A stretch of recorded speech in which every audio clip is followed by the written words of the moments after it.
"That can't be her," Ethan said out loud in front of the whole town, and he couldn't take it back. He'd written that letter asking for plain, asking for practical, asking for a woman he would never once be tempted to love. And then the stagecoach door opened and she stepped down, not desperate, not timid, not anything he had built a wall against, and she looked straight at him like she already knew every locked door inside him and had come prepared to wait them out. Ethan Walker had survived 4 years of grief by feeling nothing. She undid it in 10 seconds flat. Subscribe to our channel and follow this story all the way to the end, and drop a comment telling us what city you're watching from. I want to see exactly how far this story travels. The letter had taken Ethan Walker 3 weeks to write. Not because he struggled with words. He didn't. He'd kept ledgers for 15 years, written contracts, signed deeds, drafted agreements with cattle buyers from 3 different territories. Words on paper were easy. Words on paper didn't look back at you. The trouble was that every time he sat down at the kitchen table with the lamp burning low and his pen in his hand, he'd write a sentence and then sit there staring at it like it had accused him of something. "I am a rancher in Silver Creek, Montana." He crossed that out. Too plain. "I operate a cattle operation of 400 acres in the Bitterroot Valley." He crossed that out too. Too formal. Too much like a deed transfer. He tried again. "I am a man of 35 years who has been alone for longer than I care to say, and I am looking for a woman who understands that some people have already spent everything they had on love and came back empty." He burned that one. In the end, the letter he sent was 8 sentences long. He told the agency his acreage, his cattle count, his income for the previous year. He told them the winters were brutal, and the nearest town was 6 miles by road, longer in mud season. He told them he needed someone capable, someone practical, someone who wasn't going to arrive expecting a comfortable life because Silver Creek didn't offer one, and neither did he. And then at the bottom he wrote the one line that he'd told himself was purely logistical. "Do not send a photograph. I don't want to make this emotional." He mailed it on a Tuesday. By Thursday, he'd talked himself into believing the whole thing was a mistake and nearly rode into town to take it back. His neighbor, an old rancher named Holt Briggs, who'd been married to the same woman for 31 years and never let Ethan forget it had been the one to talk him into the arrangement in the first place.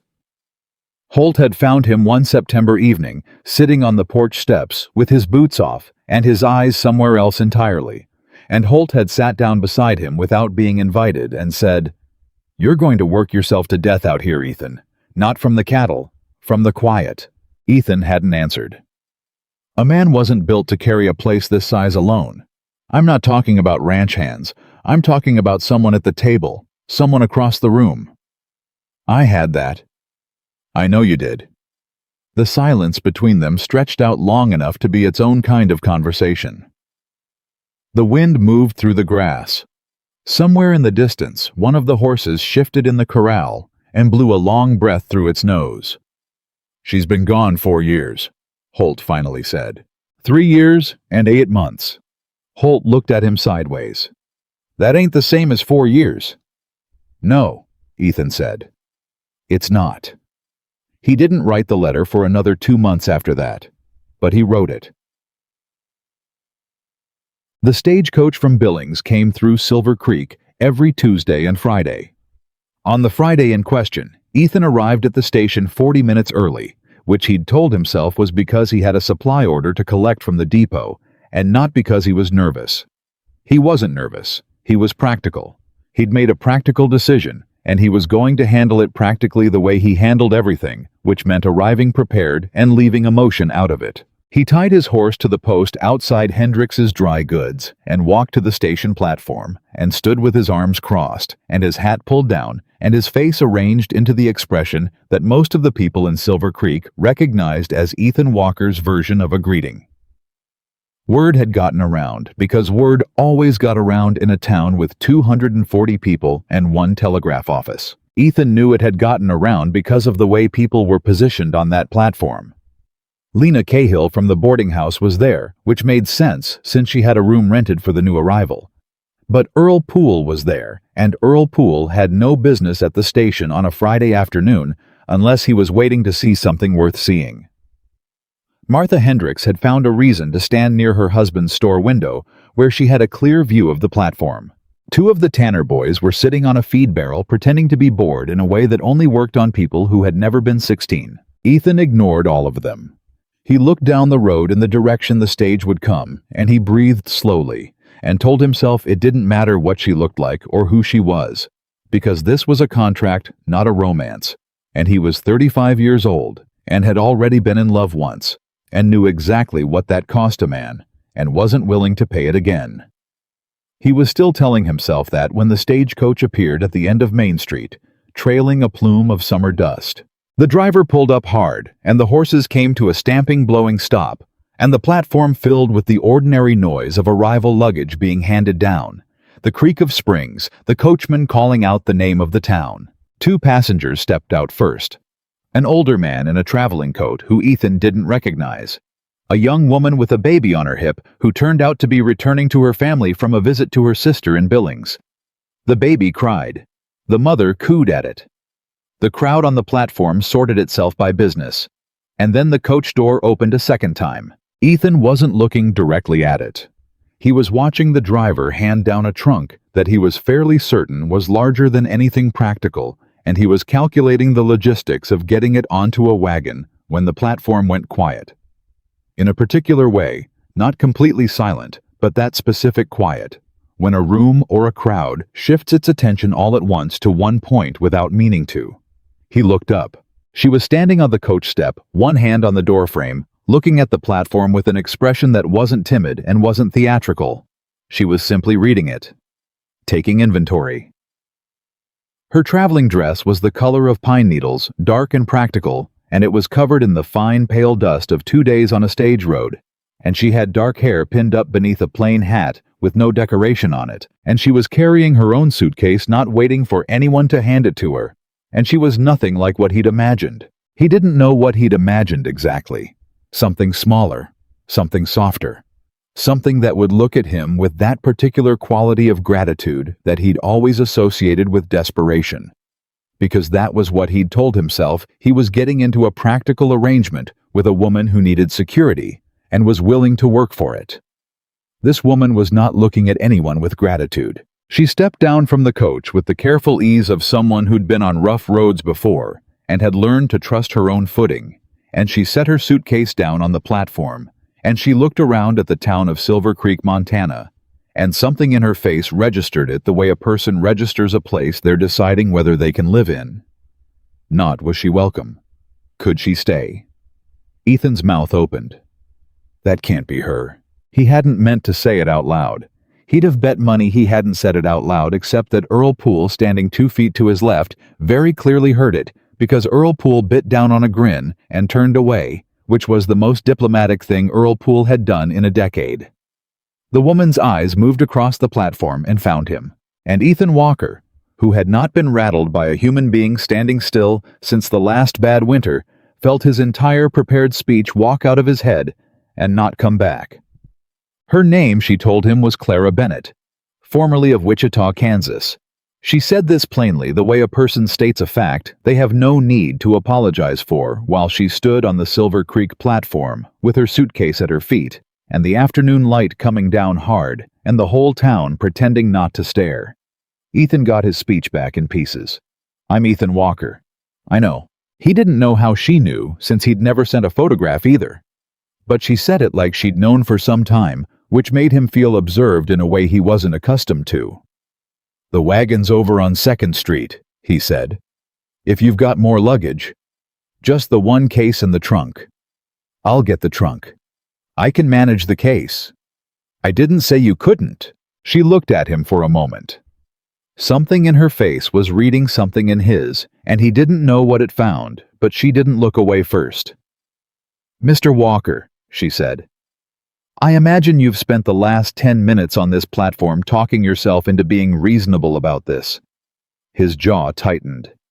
I don't know what you mean. I think you do. She picked up her suitcase. I've done the same thing myself for the last 2 days on that coach. Talked myself into being practical, into not expecting anything, into treating this like what it is. He waited. Only I couldn't figure out what it is, she said. So I stopped trying. I'm here. You're here. We're both reasonable people. The rest of it we can work out.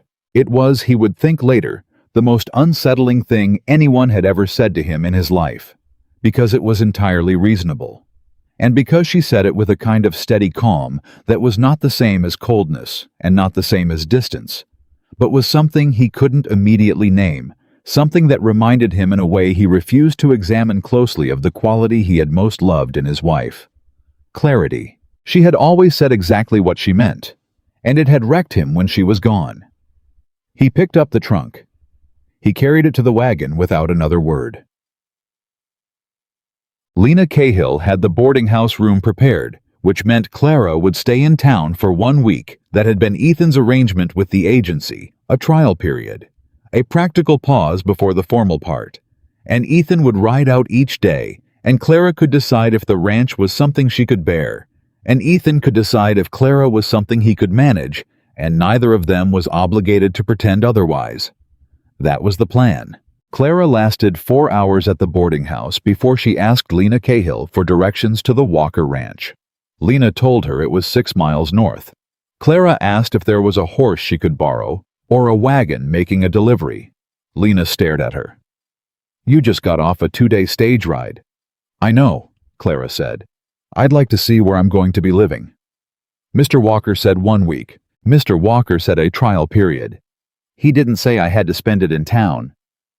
She picked up her suitcase. Is there a wagon or not? There was. Tom Briggs Holt's oldest boy was heading out past the Walker place late that afternoon with a load of feed. Lena told Clara this with the expression of someone who had given up trying to contain a natural event. Tom Briggs. When Clara appeared at his wagon and introduced herself and asked for a ride, said nothing at all for a full 5 seconds. Then he said, "Yes, ma'am," and moved a feed sack to make room on the bench seat. They were a mile out of town before he found his voice. Ethan know you're coming. He will, Clara said. Tom Briggs looked at the road ahead for another long moment and then said, "Yes, ma'am," again this time with a slightly different quality, like he was talking to himself. Bachuo. Ethan was in the barn when he heard the wagon. He assumed it was Tom with the feed order he'd placed last week, so he was already walking toward the barn door, wiping his hands on a rag, when he stepped outside and saw the two of them on the wagon seat and stopped walking. Tom gave him a small apologetic wave. Clara got down from the wagon bench before Tom had fully stopped it the way she'd gotten off the stagecoach, trusting her own footing, and she picked up her suitcase from the wagon bed and looked at the ranch house and the barn and the corral and the hills beyond, and she took it all in with the same deliberate reading she'd applied to the Silver Creek platform. Ethan found his voice. The arrangement was 1 week in town. I know what the arrangement was. Then why? Because I wanted to see it. She turned to look at him. I'm not making a decision about spending my life somewhere I haven't seen. Are you? He opened his mouth. He closed it again. Tom Briggs was suddenly very interested in unloading feed bags by himself. You could have waited until... Ethan. She said his name for the first time, and something about the way she said it, like it was simply a fact, like Montana or cattle or 400 acres, stopped him. I'm not here to follow a schedule that makes this easier to ignore. I'm here to find out if this is real. If you're real. If this place is somewhere I can actually live and work and be useful. I can't do that from a boarding house 6 miles away. A pause. Can I see the house? Silence. Behind him, Tom Briggs dropped a feed bag and then immediately bent to pick it up. Ethan turned toward the house and said, "It needs work." I assumed. The kitchen is functional. The back room isn't. All right. There's a spare room at the end of the hall. It's small. I don't need large. He walked to the house. She walked beside him, not behind him. He noticed that. Den. The house was exactly what he'd told her. Functional. Sparse. Built for a man who had stopped caring whether he was comfortable. The kitchen had a good iron stove and a work table and shelves that needed organizing. The main room had a fireplace, a worn settee, a bookshelf half full of ranching manuals, and one Bible. The floor was clean because Ethan was disciplined about cleanliness, the way he was disciplined about everything as a defense against chaos rather than out of any interest in comfort. Clara walked through it slowly. She didn't comment on the curtainless windows. She didn't remark on the absence of anything that could be called decoration. She went to the kitchen first and opened the cold larder and looked at what was inside, and then she closed it and went to the stove and opened the firebox and checked the flue. "Who's been cooking?" she asked. "I have." "What?" "Mostly." She looked at the larder again and then at him. "Mostly what?" "Mostly things that don't require much time. Salt pork and biscuits." He didn't answer. She was right. "Do you have a garden?" "I have the space for one." "I'll need seeds. I can write a list." She said, "I'll need the way someone says it who has already decided they're staying. Not we could or you might want." He noticed that too, and said nothing about it, because he didn't know whether to correct it or not. And by the time he'd decided he couldn't correct something that was probably just practical planning, and not any kind of announcement, she was already at the end of the hallway, looking at the spare room. "This is fine," she said. "It's the smallest room." "I said it's fine, Ethan." She set her suitcase inside the door. "I'll get the rest from the wagon." He was already moving past her. "I'll get it." "I carried it here." "Clara." He stopped. It was the first time he'd used her name. It sat in the air between them, plain and strange at the same time, like something he'd set down and couldn't decide whether to pick up again. "I'll get it." She looked at him for a moment. "Thank you," she said, and it wasn't grateful the way he'd expected gratitude to sound. It was even, like one professional to another. He went to get the trunk. "Sir." Tom Briggs left before dark, and Ethan fed the horses, and Clara cooked dinner. He hadn't asked her to. He came in from the corral to find her at the stove with her sleeves pushed up and her jacket hung on the hook by the door, and there were potatoes frying in the cast-iron pan, and something that smelled like dried herbs she had apparently found somewhere on the kitchen shelf that Ethan had forgotten he owned. He stopped in the kitchen doorway. "You didn't have to—" "I know. I was going to make salt pork and biscuits," she said. He looked at the pan. The potatoes were browning correctly. She'd found the dried rosemary he'd been given by Holt's wife 2 years ago and never touched. He sat down at the kitchen table. Neither of them said much during dinner. That could have been uncomfortable. It wasn't exactly. It was more like two people calibrating, measuring the distance between them, and deciding silently whether it was workable. After dinner, Clara washed the dishes without comment, and Ethan dried them because standing there watching her seemed rude, and they put them away, and she said goodnight, and went to the small room at the end of the hall, and he stood in the kitchen for a long time afterwards, not sure what to do with the fact that the house felt different. Not better necessarily. Different. Like a window had been opened.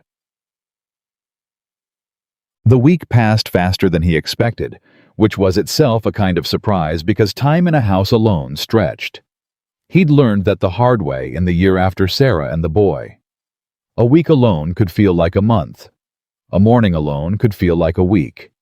You learned to fill it with work, with movement, with tasks that had clear ends because the silence could swallow you if you let it. Clara didn't fill the silence. She didn't work to be cheerful. She didn't perform. But she worked, and working alongside someone changed the texture of the days. She was up before him, which he discovered Tuesday morning when he came into the kitchen at first light and found the fire already lit and coffee on. She was at the table, with a piece of paper and a stub of pencil, making a list. He looked at the paper. "What's that?" "Inventory. I went through the cold larder and the dry storage after dinner last night." "You went through my—" "You need to know what you have. The cornmeal's nearly gone. You're low on salt. There are 3 tins back there that are bulged on the top and need to be thrown out before someone gets sick." She looked up. "Also, you have a leak in the back wall of the larder where the cold air's been getting in and spoiling things faster than it should. Ethan pulled out a chair and sat down. He looked at the list. It was thorough. "I wasn't aware of the tins," he admitted. "I know. That's why I wrote it down." He poured himself coffee. She went back to her writing. He looked at the list again and saw at the bottom, in smaller letters, window in northeast bedroom, letting in water, check roof above it. Fence post on west side of corral, leaning frost heave needs resetting before it falls. 3 cattle in south pasture showing signs of respiratory distress notified treated. He looked up fast. "Which 3 cattle?" "2 black baldies and a red heifer. They were in the southeast corner of the south pasture when I walked it yesterday morning." "You walked the south pasture?" "It's 2 miles, Ethan, not the Pacific Ocean." She took a drink of her coffee. "Are they being treated? I noticed one of them coughing last week. I didn't." He stopped. He'd told himself he'd check again this week. He hadn't. "I'll go this morning." "I'll come." "You don't need to. I grew up riding with my father on his medical calls. Animals and people have more in common than most people want to admit." She stood up, taking her coffee with her. "I know what respiratory infection looks like in cattle. I'll come." He didn't argue, partly because she was already moving toward her jacket on the hook by the door, and partly because for the first time in a very long while, the idea of not going somewhere alone felt less like a complication and more like something else, something he didn't have a word for yet. The 3 cattle were sick, not critically. Early stage, Clara confirmed, which was fortunate. She crouched down by the red heifer in the pasture grass and checked the animal's eyes and breathing and lymph nodes under the jaw with the same efficient calm she brought to everything, and she told him what she saw and what it meant and what needed to happen, and she was right about all of it. Ethan had been ranching for 15 years. His wife Sarah had known nothing about cattle. She'd grown up in a river town. She'd learned what she could, and she'd been brave about it, and he had loved her completely, and she'd never once walked into a sick pasture and told him what was wrong with his animals before he'd asked. Clara wasn't Sarah. He didn't want her to be. But there was something about watching a woman crouch in the grass and correctly diagnose a bovine respiratory infection before breakfast that recalibrated certain things he had not expected to be recalibrated. "You've done this before," he said. "My father was a traveling doctor, rural Kansas. When there were no people to see, he doctored animals." She stood wiping her hands on her skirt. "I traveled with him from the time I was 9 until I was 22. You learn what illness looks like. It doesn't matter so much what species it is." "What happened when you were 22? She was quiet for a moment. "He died," she said simply. "And I was on my own." A pause. "I was married briefly, 3 years. My husband passed as well from fever. I was 26. She looked at him with that steady reading quality. "Is that the kind of information you needed to know before you decided?" He had not thought about needing to know her history. He realized, standing in the south pasture with 3 sick cattle and the morning light coming flat across the grass, that he had been so focused on managing his own history that he hadn't considered she had one. "I'm sorry," he said. It came out rougher than he intended. "About your husband." "And I'm sorry about yours." She paused. "Your wife and your son. Holt Briggs mentioned it yesterday when I stopped to ask about the pasture layout." He felt the familiar clench. 4 years and 3 months of practice at not showing it. 3 years and 8 months, he said. Clara looked at him. "That's what I said when Holt told me 4 years. He explained, not sure why he was explaining. "That's not the same as 4 years." She was quiet for a long moment. "No," she said finally, and there was something in her voice that recognized the distinction without pitying it. "It's not." They stood in the south pasture with the sick cattle and the morning light, and he noticed that she didn't say anything else, didn't push, didn't offer comfort he hadn't asked for. She simply turned back to the heifer and told him what medication she'd need and where in the territory he could source it. It was somehow more comforting than comfort would have been. On Thursday of that first week, Nathaniel Crow came to town. Ethan was at Hendrix's dry goods collecting supplies when he heard the name first from Martha Hendrix, who mentioned it the way people mention weather, as something coming from outside that will affect everyone, regardless of their plans, and then from Earl Poole, who came in for tobacco and said, "Crow's got a surveyor with him this time." Ethan looked up from his list. What kind of surveyor? The kind with equipment and papers and a man in a good coat standing next to him writing things down. Earl lit his pipe. They were out on the road north of your place this morning, near the river bend. The river bend. Ethan knew exactly what was at the river bend. The western edge of his property ran 300 yards east of the bend. There had been a boundary question years ago that had been settled by the county. He had the papers. Crow's got no business at that bend, he said. I know that, Earl said. You know that. Whether Crow knows that is a different question. Ethan paid for his supplies. He was heading for the door when Martha Hendrix said quietly, "He also had someone from the Territorial Land Office with him, Ethan." He stopped with his hand on the door. That right. The one from Billings. I recognized him. He came through last spring on the Henderson matter. The Henderson matter had not ended well for the Hendersons. Ethan walked back to the ranch with his supplies and found Clara in the garden plot she'd already marked out behind the house with stakes and string on her knees in the dirt, turning soil with a hand tool, and he stood at the edge and said, "You said you traveled with a doctor who handled legal claims." She sat back on her heels and looked up at him. "I said I traveled with a doctor. Legal claims are different." "But you know something about it." "I know something about a lot of things." She took off her garden gloves. "Why?" He told her about Crow, about the surveyor, about the land office man. She listened without interrupting, which was not something he'd expected from her, because she had opinions and expressed them. But she had also, he was learning the capacity to be completely still and absorbing when the information required it.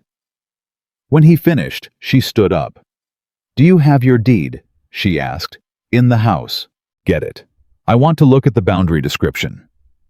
He got it. She sat at the kitchen table and read the deed with the same focused attention she'd applied to his supply inventory.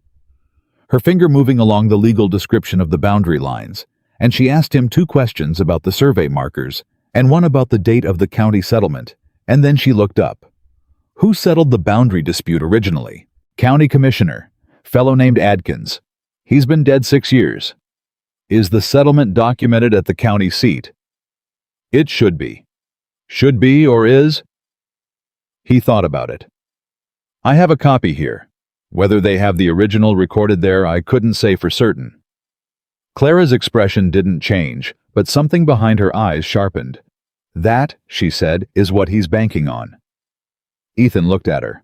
"Nathaniel Crow," she said, "is not here with a surveyor because he doesn't know where your boundary is. He knows exactly where it is.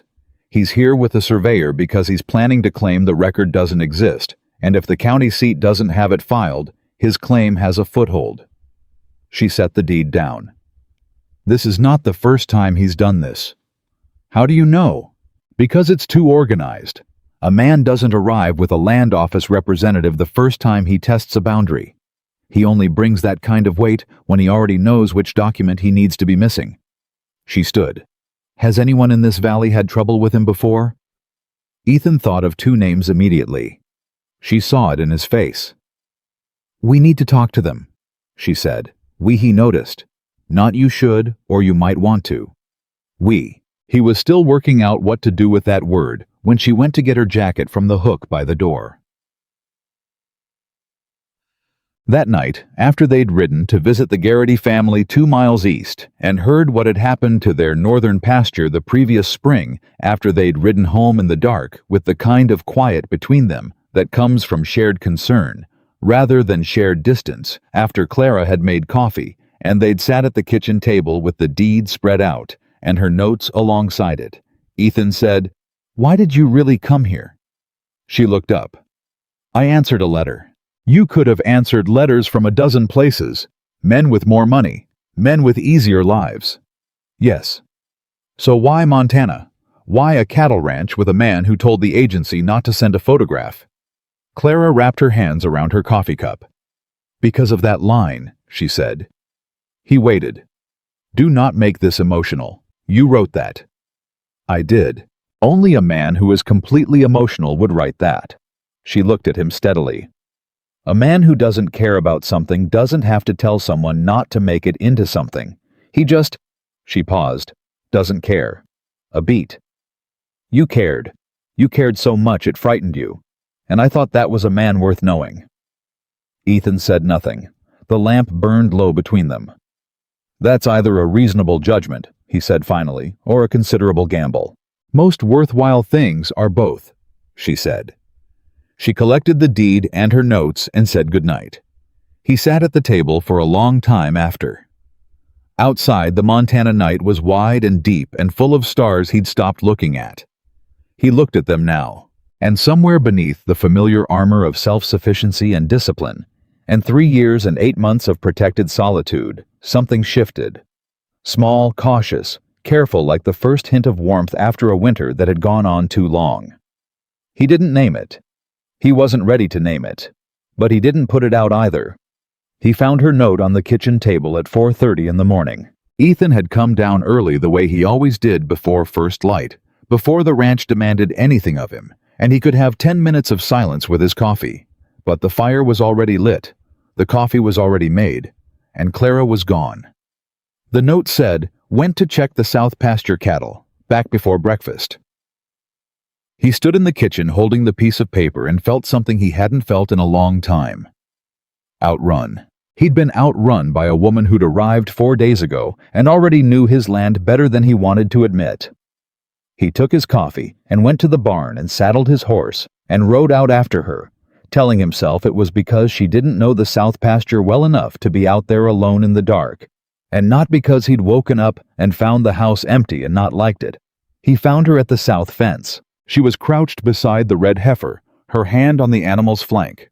Her ear tilted slightly, the way a person listens to something they're trying to read. The sky above them was the deep gray blue of the half hour before sunrise, that color that isn't night and isn't day, that exists purely as transition. She heard him coming and didn't startle. Her breathing's better, Clara said without looking up. The other two are worse. He got down from the horse, crouched beside her, checked the heifer himself, and then moved to the 2 black baldies and confirmed what she'd said. She was right. The 2 males had deteriorated overnight. I need to ride to Garrity's and borrow his medical kit, he said. He keeps the sulfur compound. I know what they need. Clara stood. I wrote it in my notes last night. I can ride to Garrity's. You don't know the road to Garrity's. You could describe it? Clara. She looked at him. I'll go, he said. You stay with them. Something crossed her face. Not quite argument. More like recalculation, the expression of someone deciding whether this particular hill was worth it. Fine, she said. But Ethan, the 2 males need treatment within 3 hours. Not 4. 3. He was already back on his horse. I heard you. He rode hard to Garrity's and back, and when he returned, she had the 2 sick cattle separated from the rest of the herd and had somehow rigged a temporary enclosure using rope from the fence post, and 2 stakes she'd driven into the ground by hand, and she was sitting on the top rail of the main fence, watching the animals with the patience of someone who had spent years watching things she couldn't rush. He handed her the medical kit without a word. She worked on the first animal, and he worked on the second, and they traded tools back and forth without needing to talk about it one-handing, while the other held both of them, reading what the animal needed and responding to each other's movements, the way people do when they've been working together much longer than 4 days. When it was done, Clara washed her hands from the canteen she'd brought and looked at the sky, which had gone from that blue-gray to full pale morning gold. When's the last time you lost cattle to respiratory? She asked. Winter of '79, 8 head. Because you were alone. It wasn't a question. He answered it anyway. Because I couldn't be in 3 places at once. She dried her hands and looked at him. You've been managing this place like a man who expects to fail, she said. Not unkindly, The way a doctor states a diagnosis, not to wound, but because naming it is the first step. You're watching everything get slightly worse, and telling yourself it's manageable until it isn't. His jaw tightened. I've kept this ranch going for 15 years. I know you have. I'm not saying you haven't. She folded the cloth and put it back in the kit. I'm saying you've been surviving it, not running it. He wanted to argue. He opened his mouth to argue, and then standing there in the south pasture with 3 sick cattle that were alive because she'd caught it early, and told him directly he found he didn't have an argument that held up. That's a hard thing to say to a man at sunrise, he said finally. Would you prefer I said it at noon? Something caught in his chest. It wasn't quite a laugh. He hadn't laughed in... He couldn't calculate how long. But whatever it was, it startled him, this small, involuntary movement in his ribcage, like something that had been locked, shaking itself loose for a second before going still again. Clara noticed it. She said nothing, but she noticed. They were back at this house by 8. She made breakfast, real breakfast eggs and salt pork, and the biscuits she'd started making with a recipe she'd apparently carried in her head from Kansas. And they ate at the kitchen table with the deed still spread at one end and her notes at the other. And it occurred to Ethan that this table had not had 2 people at it in 3 years and 8 months, and that it didn't feel as foreign as he'd expected it to. It felt like the table again, instead of a surface to set things on. Tell me about Crow, Clara said between bites. He told her what he knew. Crow had arrived in the territory 18 months ago from somewhere back east Chicago, people said, or maybe St. Louis. Nobody was entirely sure. He had money enough to buy the largest building on Silver Creek's Main Street and convert it into a land office of his own invention, which had no official standing, but looked official enough to confuse people who didn't know the difference. He'd moved against 2 ranches in the first year. The Hendersons had lost 40 acres of river-adjacent land before they understood what was happening. The Garrity's had nearly lost their entire water access. What stopped him with the Garrity's? Clara asked. Old man Garrity had a cousin in the territorial government who made noise. Ethan drank his coffee. Crow backed off, but he found another angle 6 months later, and they ended up settling for less than what they had. And the Hendersons? Gone. The word sat there. Clara's fork stopped moving. They left. They didn't see a way to stay. Crow tied them up in a boundary dispute for 8 months. Legal fees. The uncertainty scared off the buyer for their cattle. By the time they had a decision that went their way, they'd spent everything fighting for it. Ethan set down his coffee cup. Winning didn't save them. Clara was quiet for a moment, her food untouched. He recognized the look she was doing what she did in the south pasture, the still and absorbing, taking something in completely before she responded to it. He doesn't want to win in court, she said. No. He wants to win before court. He wants to make the fight expensive enough that people give up. She looked at Ethan. Which means if you fight him the way the Hendersons did, you lose the same way they did. I know. So what's the move? He looked at her across the table. This woman he'd known for 4 days.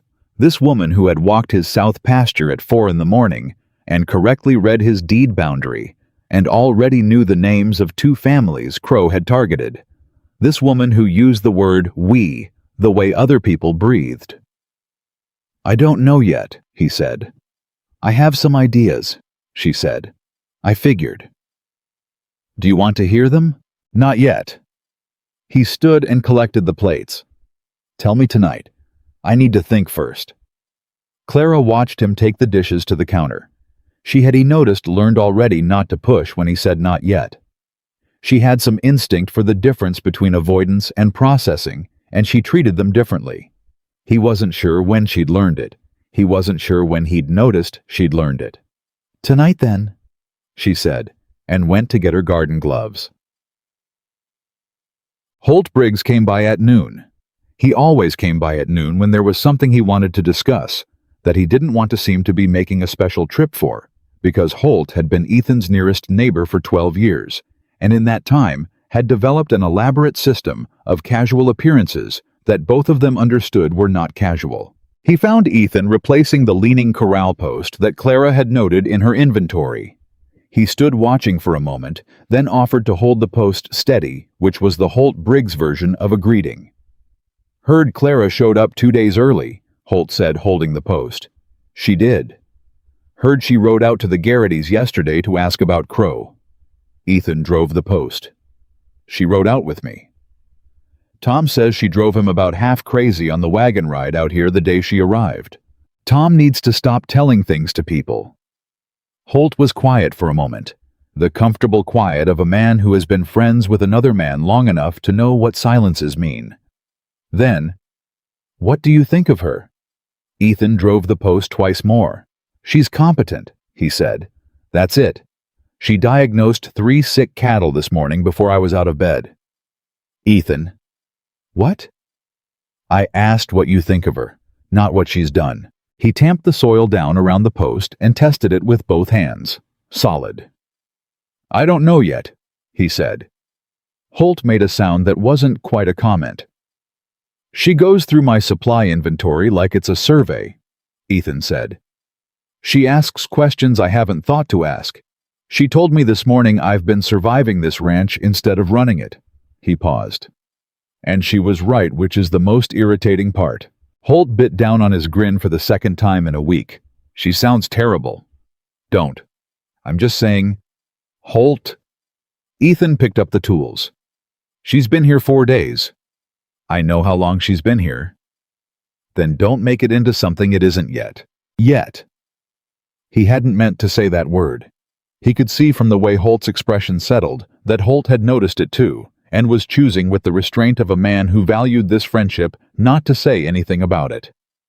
But the word was there. It had come out of his mouth without permission, and the honest thing, the thing he couldn't have avoided if he'd tried, was that it had come out because it was accurate. Yet.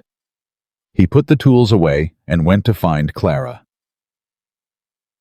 She was in the back room. The back room was the one he'd told her was unusable. It was the room that had been a long time ago, a room for a child. He didn't go in there. He hadn't gone in there in 3 years and 8 months. He kept the door closed the way you keep a door closed on something you're not ready to open. Clara didn't know that. He stopped in the hallway. The door was open. Clara was inside.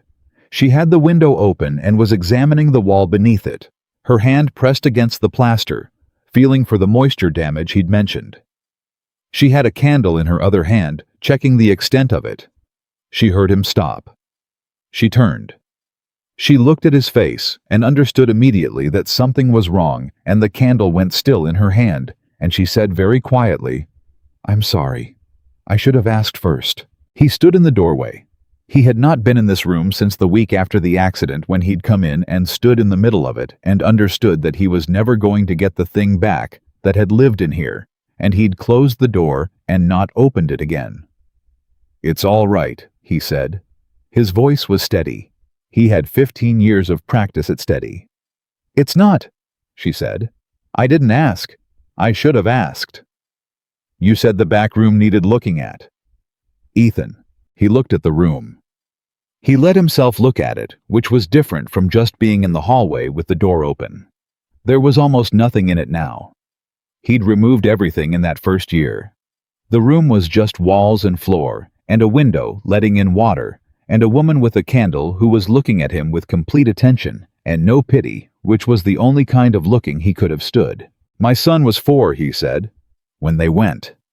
The words came out measured and spaced like stones being set. Sarah had taken him into town. It was a Friday in November. The bridge over Lyle Creek. He stopped.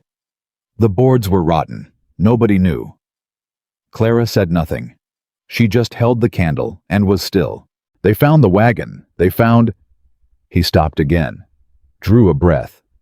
"I kept this room closed because opening it was the same as admitting it was true, which I knew it was. But there's knowing a thing, and there's walking into the room." "I understand," Clara said. "You lost someone." "Yes." "So you know." "Yes." A pause. "I know that sometimes the room isn't the room. It's everything that isn't there anymore." Her voice was gentle in a way that was not soft. It was the gentleness of something structural, like good timber. "I'll fix the wall for you, Ethan, if you want. And then it can be whatever you decide to make it." He looked at the room one more time. Then he looked at her. "The wall should be fixed," he said. "All right. But it doesn't need to be anything else right now." "No," she agreed. "It doesn't." He stepped back from the doorway. She followed him out and pulled the door gently closed, and they went back to the kitchen, and he poured them both coffee, and they sat down, and she didn't say another word about the room, and he was grateful in a way that sat too deep for language. The trouble started the next morning. He was riding the north boundary when he saw the stakes. 4 of them, wooden, driven into the ground at intervals, each with a piece of orange ribbon tied at the top. They were on the wrong side of the property marker. Not by much, 10 yards 15, but they were his land, and someone had staked them during the night. Ethan sat on his horse and looked at those stakes for a long moment. Then he pulled them out of the ground, every one of them, and rode back to the house fast.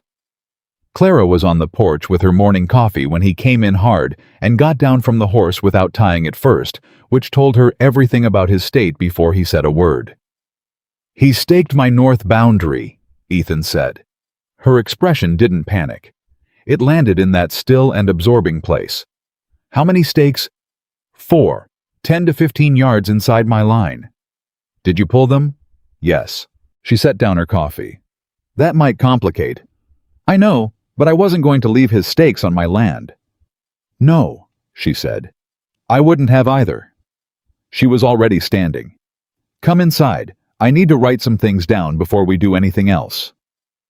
At the kitchen table, Clara laid out what she knew in a sequence that was more organized than anything Ethan had put together in his head, which was saying something because Ethan was not a disorganized man. The stakes, she said, were not a legal action. They were a provocation. Crow had put them there hoping Ethan would react violently. Confront his men, create an altercation, do something that Crow's lawyer could use to paint him as the aggressor in the dispute. The staking was theater. The real action was what came with it. "He'll file something at the county seat within the week," she said. "A formal claim of encroachment claiming you've been using land that he now asserts is under dispute. He'll cite the survey from yesterday as evidence. He'll present it as a legitimate land question. And my deed. Your deed is real, but he's going to argue that the boundary settlement with Commissioner Adkins was never properly recorded." She looked at him.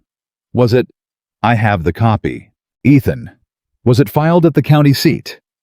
He looked at his hands. "I believe so," he said. "But Adkins handled it. I trusted him." The word trusted sat in the air. Clara wrote something in her notes. "I need to get to the county seat," she said. "Helena's 3 days' ride." "I know where Helena is." "Clara, if the filing exists, we're fine. We present it and Crow's claim dies before it starts." She looked up. "If it doesn't exist, we have a problem, and I need to know which one we're dealing with before he files his claim. Whoever files first controls the narrative." He stared at her. "You're talking about riding 3 days to Helena alone. You can't go. If you leave this land unoccupied right now, he'll have men on it before you're a day out." Her voice was even factual, relentless. "I can go. I'm not the owner of record. He has no reason to watch me. You've been in Silver Creek for less than a week. I know the road to Helena. It's the main territorial road, Ethan. It's not wilderness." She paused. "I can handle it." He looked at her. 3 days there, 3 days back. A woman alone on a territorial road with documents that Nathaniel Crow would very much like to see not exist. "No," he said. She put her pen down. "No," he said again, quieter. "Not because I think you can't handle it. Because I'm not sending you into that alone. If something happened—" He stopped. The word hung. Something. Clara watched his face. "We find another way," he said. "Together." The word came out with a weight he hadn't intended. Or maybe he had. He couldn't entirely tell anymore. She picked her pen back up. Her face was composed, but something in it had shifted very slightly, the way a landscape shifts When the light changes, same hills, different quality. All right, she said. Together. Then here's what I think we do. They rode to the Garrity's that afternoon. Old man Garrity, who was 64 and had lost 40 acres and his left index finger to a thresher at different points in his life, and seemed to regard both with equal philosophical acceptance, listened to what Clara laid out with his arms crossed and his eyes moving back and forth between her and Ethan. When she finished, he said, "You figured all this out in a week?" 5 days, Clara said. "You were a doctor's daughter." "Yes. I thought doctors' daughters read books and played piano." "My father didn't have a piano," Clara said. "He had legal records and medical texts and a wagon that broke down regularly, and I learned to deal with all three." Garrity looked at Ethan. "I like her better than I liked Sarah," he said. Ethan's jaw went rigid. "That came out wrong," Garrity said immediately. "Yes, it did," Ethan said. "I mean, she's—" Garrity looked at Clara. "Sarah was a fine woman. She was warm and good. But she wasn't—" He waved a hand at Clara generally. "This—" "I'm not sure whether that's a compliment," Clara said. "It is. I promise it is." He uncrossed his arms. "What do you need from me?" "The records from your dispute with Crow. The original filings, whatever you have. And I need you to write down in your own words the sequence of events, exactly as it happened. Dates, names, what was said. What for? Because I believe you're not the only one he's done this to, and if I'm right, a pattern is more powerful than a single complaint." She looked at him steadily. "And because you deserve to get something back from what he took from you." Garrity was quiet for a moment. "You planning to take this somewhere?" he asked. "Eventually," Clara said. "Where?" "Territorial Land Commission. If I can build the right case." Ethan looked at her. She had not said this to him before. Not the Land Commission, not the larger picture she was apparently already seeing. Garrity pulled at his beard. "That's ambitious." "It is," Clara agreed. "Do you have the records?" He stood up. "I'll get them." Ethan waited until Garrity went into the back of the house before he turned to Clara and said low, "The Land Commission." "Yes."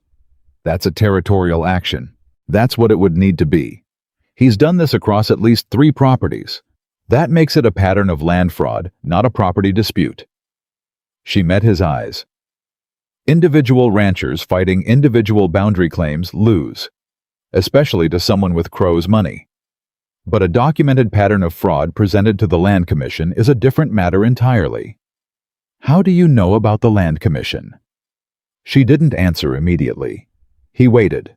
"My father didn't only treat patients," she said finally. In his later years, when he was too old to ride the circuit, he helped people with paperwork. Claims, filings, complaints. People in rural areas who couldn't navigate the legal language. She looked at her hands. "I helped him, for years.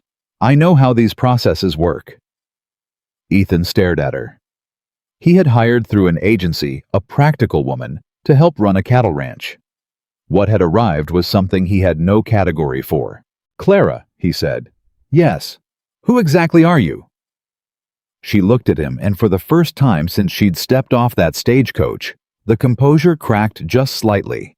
Not the steadiness, not the capability, but something younger and more vulnerable showed through for just a moment, like a hand pulling back a curtain only an inch. "Someone who needed somewhere to be useful," she said. "And someone who read your letter and thought—" She stopped. "Thought what? That you needed more than you were asking for." A pause. "And that I had more to give than most people could see." Garrity came back with a box of papers. Ethan didn't say anything more. But he thought about it the whole ride home, the way she'd said it more than I was asking for, and the way it landed accurate and precise, the way everything she said seemed to land. Because she was right. He had asked for the least possible thing, and what came through his door anyway was something that was systematically, quietly, completely changing everything. Osho. That night after dinner, she found him on the porch. He was sitting on the top step in the dark, which was where he sat when he needed to think and didn't want walls around him. She came out with 2 cups of coffee and handed him one, and sat down 2 steps below, which meant she was below his sight line, which meant she wasn't looking at him and he wasn't looking at her, and that was exactly the right distance. "I didn't mean to blindside you," she said. "About the land commission." "You didn't blindside me. I should have told you my thinking earlier." "You probably should have," he agreed. "But you were waiting to see if you were right." She was quiet. "Am I?" she asked. "About the pattern." "Yes. I've suspected it for months. I just didn't know what to do with the suspicion." He drank his coffee. "I'm a cattle rancher. I know land and animals and weather. I don't know legal processes." "I do." "I know." The dark beyond the porch was full of the sounds that Montana nights were full of: insects, a distant coyote, the horses moving in the corral.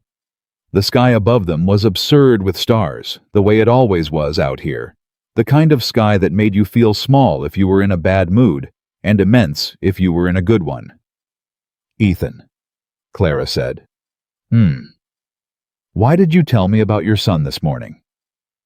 He thought about it. "I didn't plan to," he said.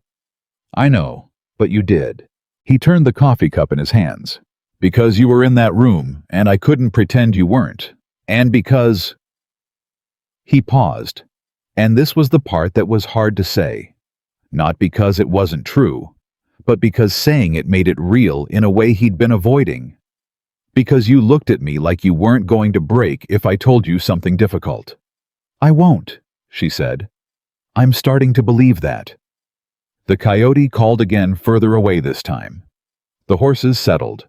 "I don't want to replace what you had," Clara said, looking out into the dark. "I want you to know that. I'm not trying to come in here and overwrite something that was real. Your wife was real. Your son was real. That matters." His throat tightened in a way he refused to let his face show. "The life you're going to have now is also real," she said. "That's all I'm saying." She stood, collected her coffee cup. "The 2 things can both be true."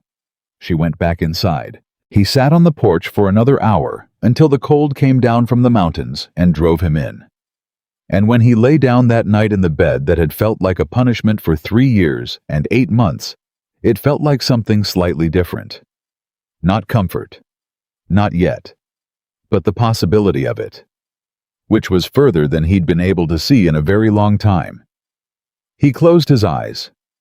In the small room at the end of the hall, he heard her moving, settling, going still. He listened to another person in his house, the small, ordinary, enormous fact of another person in his house, and he thought more than I was asking for. And for the first time in 3 years and 8 months, he did not argue with what was true. The filing arrived on a Tuesday. Ethan was in the barn when Tom Briggs rode up fast with a sealed envelope from the county office, which meant someone in Silver Creek had paid for express delivery, which meant someone wanted Ethan to know quickly and not have time to think. He wiped his hands and opened it, standing in the barn doorway, and he read it twice, and then he walked to the house.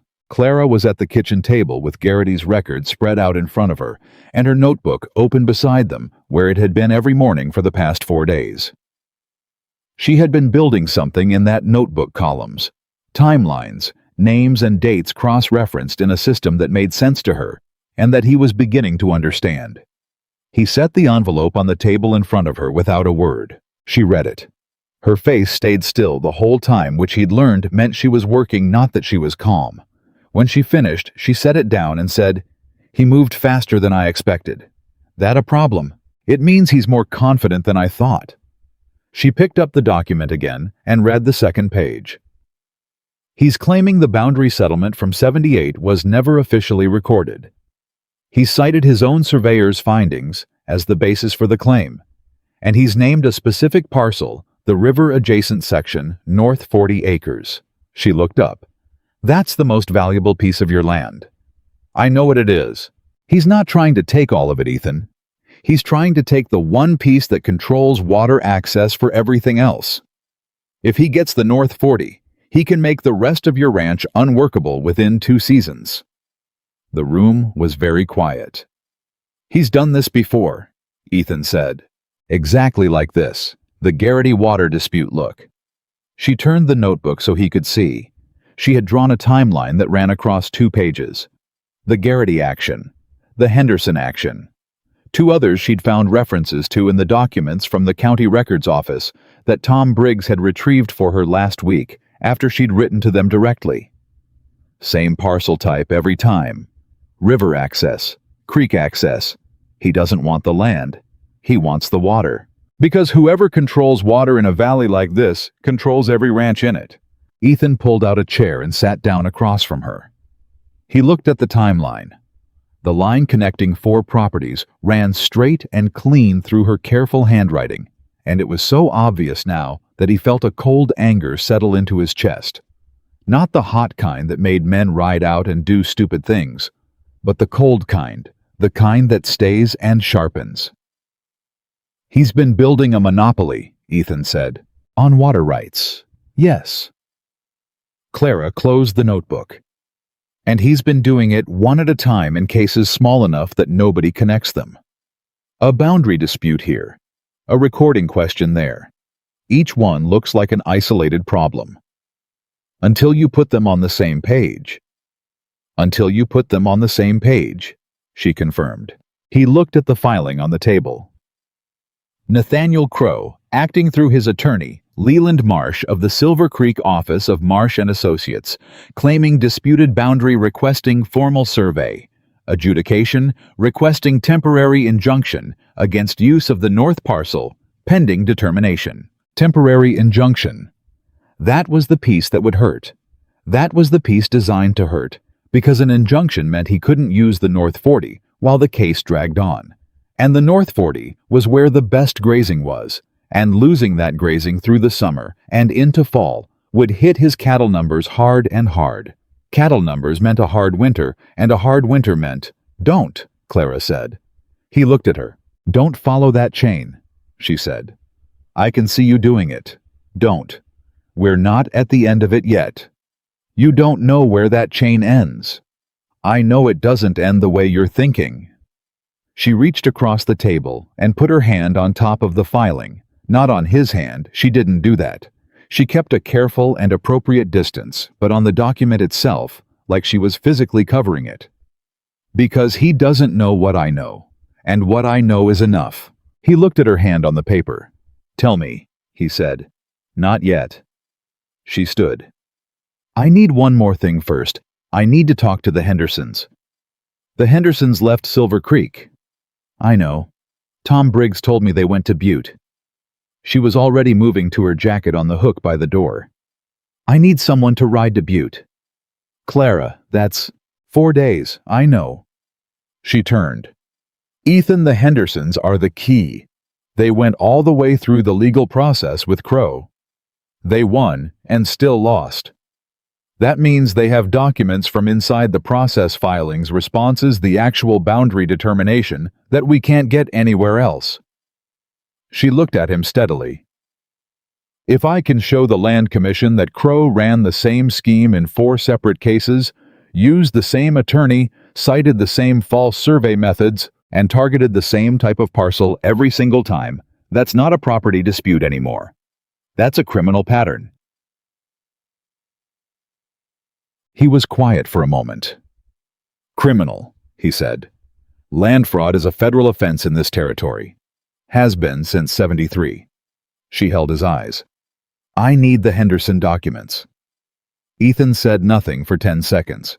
Then he stood crossed to the hook by the door and took his coat. "I'll ride to Butte," he said. "You can't leave the land. Holt Briggs will watch it. He owes me 6 years of favors." He put on his coat. "And I'm not sending you to Butte. You said that about Helena. I'll say it about every city you propose riding to alone while Nathaniel Crow has men on the roads who know your face." He looked at her hard. "You went to the county records office. You've been to Garrity's 3 times. Whoever Crow has watching this ranch, and he has someone, Clara, I'd bet my deed on it, they know who you are." She opened her mouth. She closed it. This was he had learned how Clara Bennett looked when she acknowledged someone else was right. Not surrender, recalculation. 4 days, she said. 3 if the road's dry. I'll keep building the file here. I'll talk to Lena Cahill. She knows everyone in this county, and I think there are 2 more properties Crow looked at before he moved on them. I want those names. Don't go to anyone Crow might be watching. Ethan, I grew up traveling rural Kansas with a man who had to ask strangers for help every day. I know how to talk to people without raising questions. He believed her. He also hated leaving. Holt will be here by morning, he said. Go tonight, she said. File a formal response to the injunction request before you leave. Hendrix's boy runs the telegraph send to the county seat that you're contesting the injunction. That buys us time. He looked at her for a moment. This woman who had arrived on a stagecoach 11 days ago with 1 suitcase and apparently an entire legal strategy already forming in the back of her mind. What did you tell the agency? He asked. When you applied. She raised an eyebrow. In your letter. What did you tell them about yourself? I said I was a widow capable of hard work with medical and domestic skills. A pause. I may have left out a few things. A few. Something almost like a smile. Not quite, but almost. Go to Butte, Ethan, she said. I'll be here when you get back. And the thing about that, the thing he didn't say, the thing he carried with him when he rode out an hour later into the Montana dark, was that it was the first time in 3 years and 8 months that someone had said those words to him. I'll be here when you get back. He rode with that sentence the whole way to Butte. He was gone for 4 days. Clara didn't waste a single hour of them. The morning after he left, she went to see Lena Cahill at the boarding house with a list of questions she'd written out the night before. Lena, who had lived in Silver Creek for 22 years and had the memory of a woman who understood that information was its own kind of currency, knew everything Clara asked about and more. 2 properties. Clara had guessed right. A sheep operation north of the Garrity place that had been sold quietly 3 years ago. The owner, a man named Pruitt, had simply loaded his family and left no dispute, no filing, no public record of why. And a smaller parcel east of the Henderson land, a widow named Mrs. Alcott, who had sold her water-adjacent section to a land company for a price that Lena described with careful restraint as not what it was worth. Was the land company Crow's? Clara asked. Lena folded her hands on the boarding house table. The papers said Meridian Land Associates, but Earl Poole looked into it last year just out of curiosity, and Meridian's registered agent in Helena is a man named Marsh. Leland Marsh, Crow's attorney. Clara wrote it down. Mrs. Alcott, she said. Is she still in the territory? Lives with her daughter in Silver Creek, the house on Birch Street with the blue shutters. Clara closed her notebook. Thank you, Lena. Are you going to stop him? Lena asked. I'm going to try. Lena looked at her with the expression of a woman who had watched things go wrong in small towns for a long time and had developed strong opinions about the difference between people who tried and people who succeeded. How does Ethan feel about all this? He rode to Butte for me, Clara said. Lena's expression shifted into something warmer and more complicated. First time that man's left this county in 4 years, she said. You know that. Clara hadn't known that. She kept her face even. I'll be back by noon if you think of anything else. She was out the door before Lena could say more. Mrs. Alcott was 71 years old, small, sharp-eyed, and furious. That last part became clear within about 2 minutes of Clara sitting down in her daughter's parlor, because the story that came out of Mrs. Alcott was not the story of a woman who had sold willingly. It was the story of a woman who had been told through a series of increasingly frightening conversations with a man she'd never met in person, only through letters. Always through letters. Never anything you could point to as a threat, that her claim to the water rights on her eastern section was legally questionable, that the cost of defending it would be significant, that a reasonable woman in her position might consider accepting a fair price now rather than an uncertain outcome later. Did he threaten you directly? Clara asked. Never a word I could quote in court, Mrs. Alcott said. Her hands were in her lap, and they were very still, which Clara recognized as the stillness of someone who has spent time being angry in a controlled way. That was the cleverness of it. Every letter was polite. Every letter was reasonable. Every letter made me feel like the problem was mine. The attorney was Marsh. A man named Marsh, yes. Young, very well dressed. She paused. He came to see me in person once, just once. He sat in this very room, and he said very politely, very quietly, that he hoped this matter could be resolved without the unpleasantness of a public hearing, because public hearings had a way of raising questions that were difficult to put back to rest. Her eyes met Clara's. I was 68 years old and alone. I sold. Clara reached across and put her hand briefly over the old woman's. Will you write it down? She asked. Everything you just told me. In your own words, exactly as it happened. Will it help? It will help considerably. Mrs. Alcott straightened in her chair. Then get me paper. Ethan came back on the fourth day late afternoon, dusty and tired, in the way of a man who had ridden hard in both directions. He came into the kitchen and found Clara at the table. Her table. Their table. It had become the table with papers organized into stacks so methodical they looked like something from a law office. He stood in the doorway looking at it. You've been busy, he said. Sit down. I'll get you food. She was already at the stove. He sat. He looked at the stacks. 5 of them he counted, each with a label written in her clear hand at the top of the first page. He recognized Garrity's name. He recognized the county records. He saw a name he didn't recognize: Alcott and 2 others. Henderson, he asked. Tell me first. He took the packet from his coat pocket and set it on the table. Clara turned from the stove, saw it, and crossed to the table without the food, her attention entirely redirected. She picked up the packet and began reading, standing up, still holding the spatula. He watched her read. Her face went through 5 distinct expressions in as many minutes, and he was starting to know them well enough to read them. The first was focus. The second was recognition she'd found something she expected. The third was a sharpening, a refinement of something she'd already believed. The fourth was the still and absorbing. The fifth was something he hadn't seen before.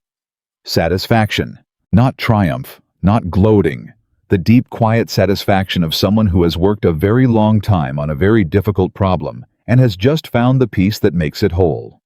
She set the Henderson documents down. She looked at him. He made a mistake, she said. Tell me. In the Henderson case, when they went all the way to adjudication, the final boundary determination was made by the county.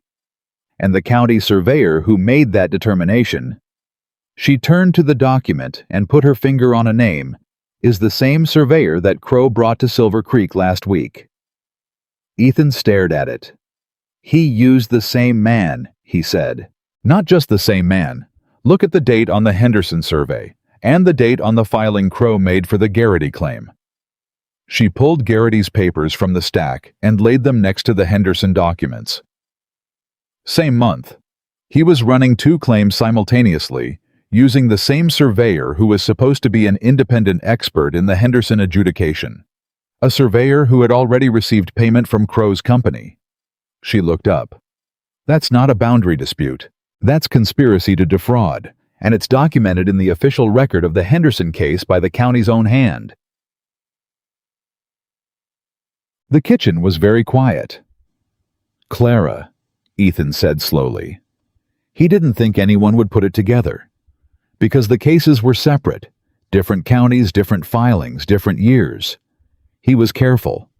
But he used the same surveyor because that man would say what Crow needed him to say. And you don't replace someone like that when he's working. She sat down. That was his mistake. Ethan looked at the documents. He looked at her. He thought about the man who had staked his north boundary in the dark of night and filed a legal claim designed to drag him down slowly, and he felt the cold anger in his chest shift into something else, something that felt for the first time like the high ground. "The food's burning," he said quietly. She jumped up. "Lord!" She salvaged the pan. He cleared a space on the table. They ate without talking for a few minutes, which was not uncomfortable. It was the silence of two people who had just found something important and needed a moment to simply be with it. Then Ethan said, "What do we do with it?" "I write the formal complaint. I've already drafted most of it. I need to incorporate the Henderson documents and the Alcott testimony." "Who's Alcott?" She told him about Mrs. Alcott. He listened with his fork halfway to his mouth. She said he threatened her. Not in words that could be quoted, but the pattern of the letters, Clara. He set his fork down. "She's 71 years old, and she sold land she loved because some man in a good coat frightened her out of it." "Yes." "That's—" He stopped. The word he was looking for was not a ranch word and not a legal word, but it was the right word. "That's wrong." "Yes, it is." She held his eyes. "And I'm going to make it right." He looked at her for a long moment across the table. The table that was their table, now in the house that was starting to feel like a house again. And he thought that he had written a letter asking for the minimum and had somehow received something that had no bottom to it. "What do you need from me?" he said. "I need you to go see Crow." He went very still. "Not to fight him," she said quickly. "Not to threaten him. I need you to meet with him, in town, in public, at his office. I need you to let him think you're scared. Let him think you're looking for a way to settle. You want me to act frightened. I want you to buy me 3 days." She leaned forward. "I've written to the Territorial Land Commission in Helena. I have a contact there. A man my father helped with a claim years ago who now works in the commissioner's office. If I send him what we have, he can place an emergency inquiry flag on Crow's operation, which freezes any new filings while the commission reviews the complaint. But that takes 3 days to process. And if Crow files for the injunction in the meantime, we lose the North 40 while it's contested, which is exactly what he wants." She sat back. "I need 3 days, Ethan. Can you walk into that man's office and make him believe you're not sure what to do?" He thought about Nathaniel Crow. He'd seen him twice in Silver Creek, once outside his land office, once at the hotel where he apparently kept a permanent suite.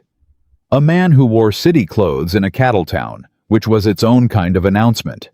A man who carried himself with the specific confidence of someone who had never been wrong about who had power in a room. "I can do that," Ethan said. "Don't negotiate. Don't agree to anything. Just listen and let him talk, because men like him can't resist explaining their advantage to someone they think is beaten. I know the type. And Ethan." She held his eyes. "Whatever he says to you in that office, no matter how far under your skin it gets, you walk out of there without touching him." He looked at her. "Promise me," she said. The word promise sat between them, different from ordinary words. He hadn't promised anyone anything in a long time. "I promise," he said. She held his gaze for one more moment, checking it the way she checked everything thoroughly without apology. Then she nodded and reached for her notebook. He went to see Crow the next morning. Crow's land office was the largest private building on Main Street, which was itself a statement. A man in a good suit met Ethan at the door and showed him into a back office, where Crow sat behind a desk large enough to convey exactly the message it was designed to convey. Nathaniel Crow was perhaps 50. Silver-haired, broad-shouldered, with the kind of face that had probably been handsome and had settled into something harder. He rose to shake Ethan's hand with the warm, firm grip of a man performing confidence. "Mr. Walker," he said, "I'm glad you came in. Figured we should talk. I think that's wise." He gestured to the chair across his desk. "Sit down, please." Ethan sat. He arranged his face into the expression of a man working very hard not to show he was worried, which was easier than it might have been, because most of it was true. He was worried. He was just worried about different things than Crow assumed.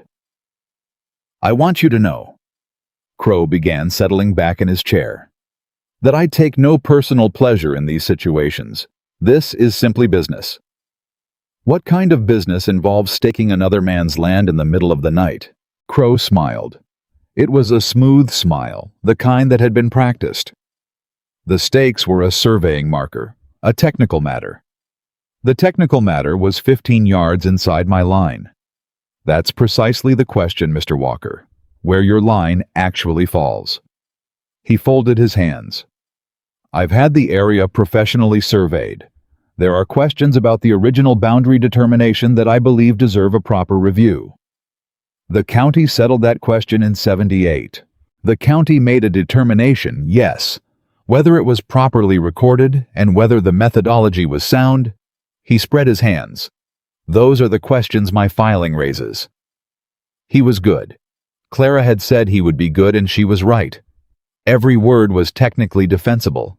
Every phrase was designed to sound reasonable. The trap was in agreeing with any of it. What are you looking for? Ethan said. Just plainly. Plainly. Crow seemed to appreciate the directness. The north section of your property along the river has characteristics that would be valuable to a development project I'm working on. Water access. I'm prepared to offer fair market value. For land I already own. For land that is at present in legitimate legal dispute. He leaned slightly forward. Mr. Walker, I've done this before. These matters can take a year to resolve.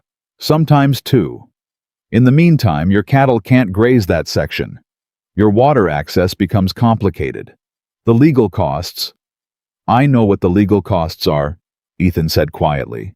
Crow nodded, sympathetic. Then you understand why a clean resolution benefits everyone. You'd drop the claim. In exchange for a fair sale price? Yes. Ethan looked at the desk between them. He thought about Clara at the kitchen table with 5 stacks of documents and the name of a territorial contact in Helena, and 3 days she needed him to buy. He made his face do the thing she'd asked it to do. I'd need to think, he said. Talk to a pause exactly the right length. My situation's changed recently. Something crossed Crow's face. Interest sharpening. Your mail-order bride, he said. The words were delivered perfectly casually, which meant they were not casual. Ethan kept his face even. She's got an opinion about the land. I imagine she does. Crow's voice shifted almost imperceptibly. Not quite dismissive. Something adjacent to it. Understandable. She's new here. She doesn't know the territory. A pause. She doesn't know how things work. Ethan looked at him. He thought about Clara reading that legal filing at the kitchen table. Clara in the south pasture at 4 in the morning. Clara across from Mrs. Alcott with her notebook and her steady, careful questions. Clara saying whatever he says you walk out of there without touching him. He breathed. Give me a week, he said. Crow smiled. Of course. He rose, extending his hand again. I think you're a reasonable man, Mr. Walker. Reasonable men find solutions. Ethan shook the hand. He walked out of the office and down the steps to Main Street and stood for a moment in the morning air, and the cold anger in his chest had changed again, sharpened into something clean and precise and patient. She doesn't know how things work. He got on his horse. He thought you have no idea what's coming. He told Clara everything that night, word for word, the way she'd asked him to. She sat at the table and listened, and wrote 2 things in her notebook, and asked one clarifying question about the moment Crow mentioned the water access development project, because that was the first time Crow had said anything about a specific project, and a specific project meant specific investors, and specific investors meant financial records. He slipped, she said. He thinks I'm beaten, Ethan said. He got comfortable. Good. She capped her pen. I sent the formal complaint to Helena this morning, and I sent copies to the county seat and to the federal land office in Billings. She looked up. I also sent a letter to the territorial newspaper. He went still. The newspaper. Not the story. Not yet. Just a letter to the correspondent they have for land issues flagging that there may be a significant story developing regarding water rights in this county, and that I'd be willing to speak to him at the appropriate time. She held his gaze. Crow has lawyers and money. We need pressure from a direction he can't buy his way out of. Ethan stared at her. Clara, he said, that is either brilliant, or it's going to make him come at us harder. Both, she said calmly. But if he comes at us harder, he makes mistakes faster. And we're more ready for his mistakes than he knows. Silence. He called you a mail-order bride, Ethan said. I know. She didn't react. What did he say exactly? That you were new here, that you didn't know how things work. His voice was level, but something in it was not entirely level. He dismissed you, like you were, like I was exactly what he thought I was. She nodded slowly. Good. That's exactly what I wanted him to think. He looked at her. Ethan. She set down her notebook. Every man who has ever underestimated me has regretted it eventually. Nathaniel Crowe will not be the exception. A pause. The question isn't whether we win. I believe we win. The question is whether we can protect this land and these families and make sure he can't do it again to the next person. She held his eyes. That's what I'm building toward. Not just your ranch, all of it. The lamp was low between them. He had come home from Silver Creek 2 hours ago with Crowe's smooth voice still in his head and the cold anger still in his chest, and he had sat down at this table across from this woman, and she had taken what he'd brought her and turned it into a next step. Every time. Every single time. What do you need tomorrow? He said. She picked up her pen. I need you to ride to the Garrity's and tell them to stay close to home this week. Don't tell them why, yet I don't want anything getting back to Crowe before the inquiry lands in Helena. She wrote something. And I need you to check the north pasture boundary every morning. If he sends surveyors again, I need to know within the hour. And tonight? She looked up. He gestured at the stacks of paper, the open notebook, the evidence of everything she'd built in 4 days while he'd been on the road to Butte. Tonight, she said, I finish the complaint. A pause. And you sleep because you've been riding for 4 days and you look like it. He almost said something. He decided against it. He stood and looked at her bent over her work at the table. His table, their table. The table that was a table again, and he stood there for 1 moment too long, which she noticed without looking up. Good night, Ethan, she said. Good night, Clara. He went to bed. And in the kitchen, long after the rest of Silver Creek went dark, a lamp burned steady at a kitchen table, where a woman who was not what anyone had expected sat working on a case that was going to change this valley. Writing in her careful, clear hand, the words that were going to undo a man who had called her without a second thought. Just a mail-order bride. She wrote until midnight. Then she capped her pen, stacked her papers, and went to the window. Outside, the north pasture was dark and quiet and whole. She looked at it the way she had looked at Silver Creek from the stagecoach step that first morning, reading it, taking inventory, deciding. And what she decided standing at the window of a ranch house in Montana at midnight was the thing she had known in some quiet and certain part of herself since she had first read a letter from a man who couldn't even ask for what he truly needed. This was where she was going to stay. The letter from Helena arrived on a Thursday morning, and it arrived with company. Ethan was checking the north boundary the way he'd done every morning for the past 6 days, methodical and early, before Crowe's men had reason to be moving, when he saw the rider coming up the main road fast. Not one of Crowe's men. A territorial courier, the kind with the brass badge on his coat that meant official business. Ethan turned his horse and rode to intercept him at the gate. The courier handed over 2 envelopes, both addressed to the Walker Ranch. One bore the seal of the Montana Territorial Land Commission. The other had no seal at all, just his name in handwriting he didn't recognize, cramped and hurried like someone who had written fast. He took both to the house. Clara was at the table. She saw his face when he came through the door, and was on her feet before he reached her. He handed her the Land Commission envelope first. She opened it. Read it. He watched her face go through 3 expressions in 10 seconds. Focus. Then something that was almost relief. Then that deep, quiet satisfaction he'd seen the night she'd found the surveyor's name in the Henderson documents. The inquiry flag went through, she said. They've placed a temporary hold on all new filings by Meridian Land Associates and associated parties pending review of the complaint. She looked up. He can't file the injunction. How long does the hold last? 30 days minimum, long enough for the commission to review what I sent them. She set the letter down carefully the way you set something fragile down. He's frozen, Ethan. Every move he planned to make in this county is frozen until the commission decides. He let that land. 30 days. It wasn't a victory, not yet, but it was the first solid ground they'd had since that orange-ribboned stake appeared on his north boundary, and he felt something in his chest loosen that he hadn't realized had been clenched. The other one? Clara said, nodding at the envelope still in his hand. He'd almost forgotten it. He opened it and read it, and the loosening in his chest reversed itself. It's from one of Crow's men, he said. Clara went still. Not a legal document. A note.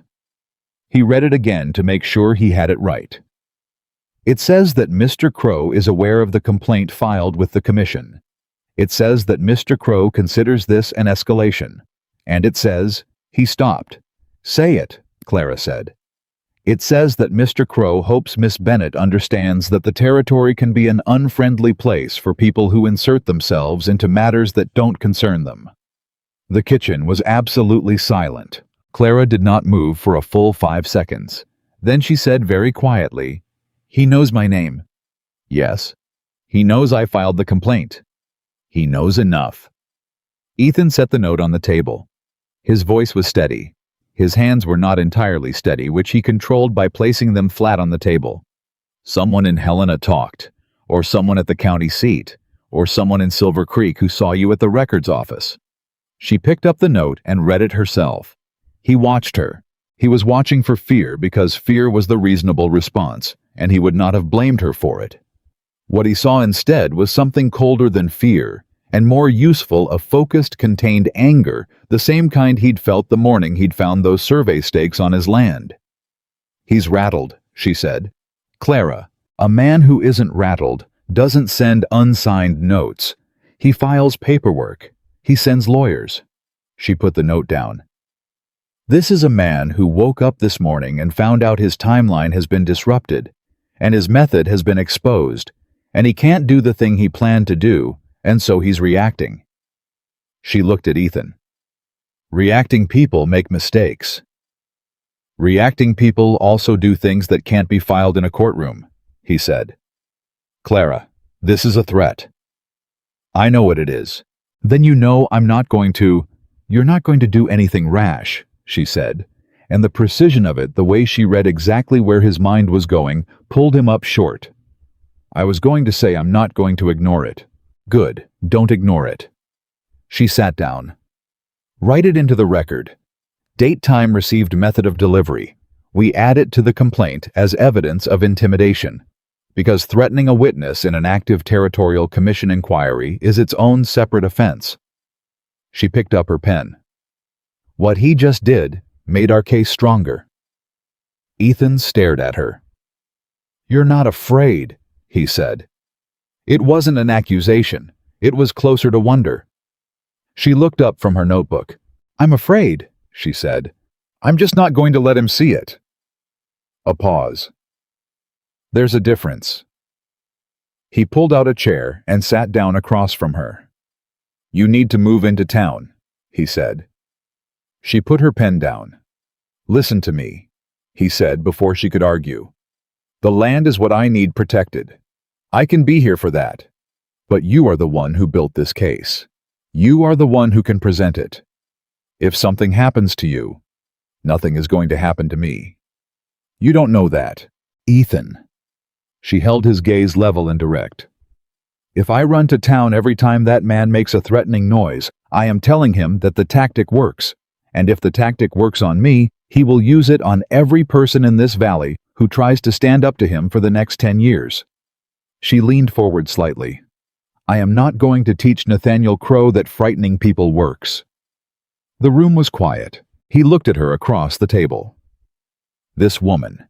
This impossible, infuriating, extraordinary woman who had arrived in his life 17 days ago and had systematically dismantled every assumption he'd had about what he needed and what she was and what the two of them were becoming. And he felt something he hadn't felt in a very long time. Not just respect, not just admiration. Something that lived deeper than both of those. Something that had no clean name, but that he recognized the way you recognize a road you traveled once a long time ago in different weather. "All right," he said. "All right. You stay. But Holt's boy stays on the property with us, armed, starting tonight." She considered it. "Agreed," she said. "And you don't go anywhere alone. Not to town, not to Garrity's, not to the mailbox." She opened her mouth. "Clara." She closed it. "Agreed," she said with the tone of someone who was agreeing for now and reserving the right to revisit later. He knew that tone by now. He decided to take the agreement and leave the rest alone. Tom Briggs arrived that evening with his rifle and his bedroll and a complete and total refusal to say anything about the situation beyond "yep" and "sure" and "tell me where you want me." Which was exactly why Ethan had asked for Tom, and not anyone who might have opinions. Holt came with him uninvited, which was also expected. Holt sat at the kitchen table with his coffee and looked at the stacks of documents and said, "Is all this what I think it is?" "What do you think it is?" Clara said. "I think it's a case that's going to end Nathaniel Crow in this territory." He looked at her steadily. "Am I wrong?" "I hope not," she said.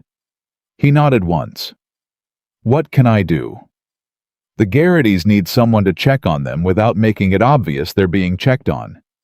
And there's a widow named Alcott on Birch Street in town who lives alone. I'd feel better if someone was paying attention to her comings and goings." Holt wrote nothing down. He was the kind of man who didn't need to. "Done," he said. Ethan watched Holt look at Clara and watched Clara look back at Holt, and felt the specific particular quality of being in the presence of two people who had just taken each other's measure and found the result satisfactory. After Holt and Tom had settled in after Clara had gone to her room and the house had gone quiet, Holt found Ethan on the porch. "You know," Holt said without preamble or building toward it, because Holt never built toward anything Sarah would have liked her. Ethan was quiet. "Not because they're the same. They're not." Holt leaned on the porch rail. "But because Sarah always said what you needed was someone who matched you, not someone who managed you." He paused. "She told me that once, 3 months before the accident. She said if anything ever happened to her, she hoped you found someone who could match you." Ethan's throat tightened in the way it did when something true arrived faster than his defenses could arrange themselves. "She said that—" "Sitting right here on this porch," Holt said. "Summer of '78. You were in the barn." He looked out at the dark. "I never told you because there was never a right time. And then there was never a right time for a long time." A pause. "But tonight seems like it might be close to right." Ethan said nothing for a long moment. "I don't know what she thinks," he said. "Clara, about I don't know what she thinks." "Have you asked her?" "We've had other things happening." Holt made a sound. "Ethan, you have been using this land dispute as an excuse not to deal with the thing that's actually happening in this house." "That's not—" "It is entirely." Holt picked up his coffee cup from the rail. "I'll be in the barn with Tom if anything happens tonight." He went down the porch steps and stopped. "She filed a territorial complaint and took a threat from a dangerous man and didn't flinch. I'd say she's given you a pretty clear indication of who she is." He walked to the barn. "The rest is up to you." Ethan sat on the porch alone for a long time after that. Nothing happened that night, or the next. On the third day, the territorial newspaper correspondent arrived in Silver Creek. His name was James Whitfield, and he wrote for the Helena Courier, and he was younger than Ethan expected, 26-27, with the quick recording eyes of someone who processed everything as potential print. He came to the ranch at Clara's invitation, and Clara sat across from him at the kitchen table and talked for 2 hours while Ethan stayed out of the way and tried not to listen, and listened to all of it. She was careful, precise. She gave him the pattern, the documented connections, the surveyor's name, the Meridian Land Associates registration. She gave him Mrs. Alcott's written testimony. She gave him the dates and the sequence and the 4 properties. And she explained the water rights strategy in language clear enough for a reader who knew nothing about territorial land law. She did not give him anything she wasn't ready to defend in a formal proceeding. Ethan had underestimated how good she was at this. He'd watched her with Garrity, with Lena Cahill, with Mrs. Alcott. He'd read her written complaint, which was thorough and careful and formally structured in a way that suggested serious familiarity with how these documents worked. But watching her talk to a reporter, knowing exactly what to give him, exactly what to hold back, guiding the conversation with an invisible hand so that he left with what she wanted him to have, and nothing he shouldn't was something else. When Whitfield left, she sat back in her chair and let out a long breath. "Well," she said. "Well?" Ethan said from the doorway. She looked at him. "How much did you hear?" "Enough." "And?" He came in and sat down across from her. "Where did you learn to do that?" "Do what?" "Talk to a man for 2 hours and have him leave thinking he got everything when you gave him exactly what you decided to give him." Something crossed her face. Not quite amusement, not quite pride. Something in between that she was keeping careful control of. "My father negotiated with hospitals' county commissioners and angry patients' families for 30 years. I watched." A pause. "And I've had to negotiate for myself since I was 22. You learn." "You've been negotiating alone since you were 22. "Yes. For 14 years. "I can count, Ethan." He looked at her. "That's a long time to be doing everything by yourself," he said. The thing he was actually saying was underneath that, and they both knew it, and she heard it because he watched her hear it, watched something in her face go very still in a different way than the working still, or the absorbing still. A personal still. A careful still. "It is," she said. Silence. "Clara." A horse came in fast outside. They both heard it, and both moved the way they'd learned to move together in 3 weeks quickly and without needing to negotiate who went where. Ethan was at the door, and Clara was 2 steps behind him when Tom Briggs appeared on the porch, and Tom's face told them before his mouth did that something had happened. "Crow's men hit the Garrity place," Tom said. "This morning. Cut the fence on the east pasture and let 40 head of cattle onto the road." Clara said, "Were the Garritys hurt?" "No. But 40 head are scattered from here to the Blackfoot, and Garrity's 2 boys are out trying to round them up, and old Garrity's half out of his mind." "Did anyone see Crow's men?" Clara said. "Garrity saw 2 men on horseback riding away from the fence line. Didn't recognize them. Could have been anyone." "Could have been anyone," Ethan said, and his voice was flat in the way that meant something was moving underneath it, that he was choosing to keep below the surface. He turned and looked at Clara. She was already thinking. He could see at the timeline running in her head the move and the counter-move. "This is his answer to the hold," she said. "Explain. He can't file paperwork. He can't move through legal channels while the commission inquiry is active. So he's shifting tactics." She looked at Tom. "This isn't about Garrity. This is a message. He's telling us that if we keep pressing, people get hurt. Not us, not yet. People connected to us." Ethan looked at Tom. "Go back to the Garritys and help with the cattle. Tell Garrity not to say a word to anyone in town about what he saw until he hears from me." Tom nodded and was gone. Ethan turned back to Clara. "We go to Garrity's." "Yes," she said. "But Ethan—" She stopped him with a hand on his arm the first time she'd touched him with intention, with purpose, not the accidental proximity of working alongside someone. Her hand on his arm and her eyes on his face. "We go as witnesses. We document what happened. We take it to the commission as evidence of intimidation and interference during an active inquiry." Her grip tightened slightly. "That is the move, not confrontation." He looked at her hand on his arm. He looked at her face. I know, he said. I know it is. She let go. They rode to Garrity's. The scene at the Garrity Ranch took 4 hours to sort out cattle found and returned fence repaired. Garrity's oldest boy nursing a cut on his hand from the wire that Clara cleaned and dressed efficiently with the kit she'd brought in her saddlebag, because of course she'd brought it. Old man Garrity sat on a fence post and watched Clara work on his boy's hand and said, "How long have you been here?" 3 weeks, Clara said. He shook his head slowly. Should have been longer. Clara didn't answer that, but Ethan standing nearby watched her not answer it and saw what not answering it meant, the way you can see what something means when a person lets it land instead of deflecting it. She stayed. She was choosing to stay. He'd known it since she'd looked out the window at the north pasture. He'd told himself he was reading too much into it, because reading too much into things was what a man did when he was starting to want something and was scared of wanting it wrong. But watching her wrap Garrity's boy's hand and document the cut fence in her notebook with the same focused attention she gave everything he knew, he wasn't reading too much. He just didn't know yet what to do with knowing. The editorial ran in the Helena Courier 6 days later. Whitfield had moved fast. The piece ran on the front page of the territorial section under the headline, "Pattern of Land Fraud Alleged Across 4 Montana Counties. Territorial Commission Inquiry Underway." It named Meridian Land Associates. It named the surveyor.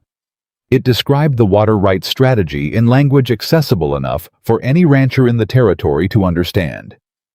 It quoted without attribution a source with direct knowledge of the complaint. It did not name Clara. She had asked Whitfield not to.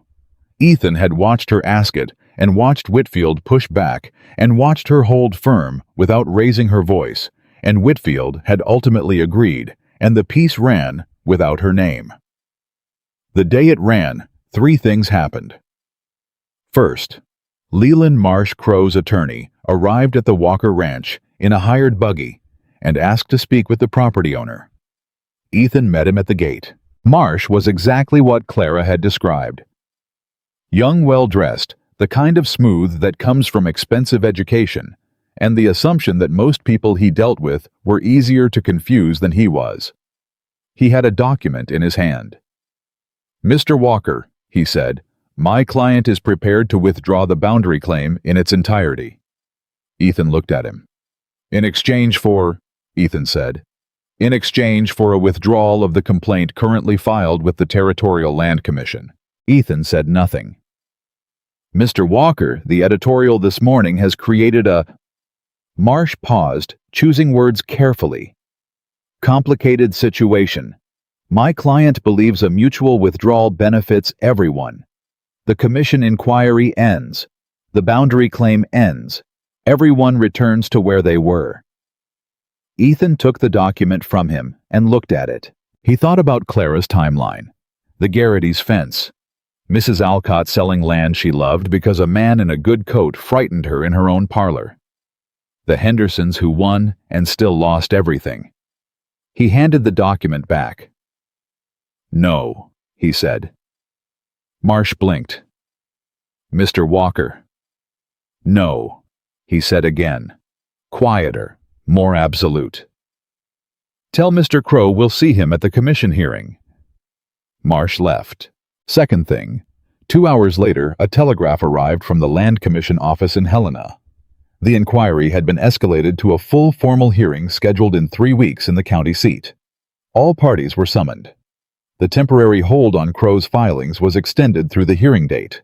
Clara read the telegraph and sat down in the nearest chair, which was not something Clara did. She didn't simply sit down. She purposefully sat down, and Ethan realized she was letting herself feel it for a moment. This woman who controlled everything she showed, just letting herself feel it. He sat down beside her, not across the table, beside her. She looked at the telegraph. 3 weeks, she said. Is that enough time? I'll make it enough time. She looked at him. You turned Marsh away. Yes. He offered you an out. I know. Crow was offering to end it. The claim, the risk, all of it. You could have taken it." Ethan looked at her steadily. "And the Garrity's and Mrs. Alcott. And the next rancher he moves against after he's learned that threatening people's livestock works." He shook his head. "No, you said it was criminal. Let's make it criminal." Something in her face changed. Not the working look. Not the absorbing look. Something entirely different.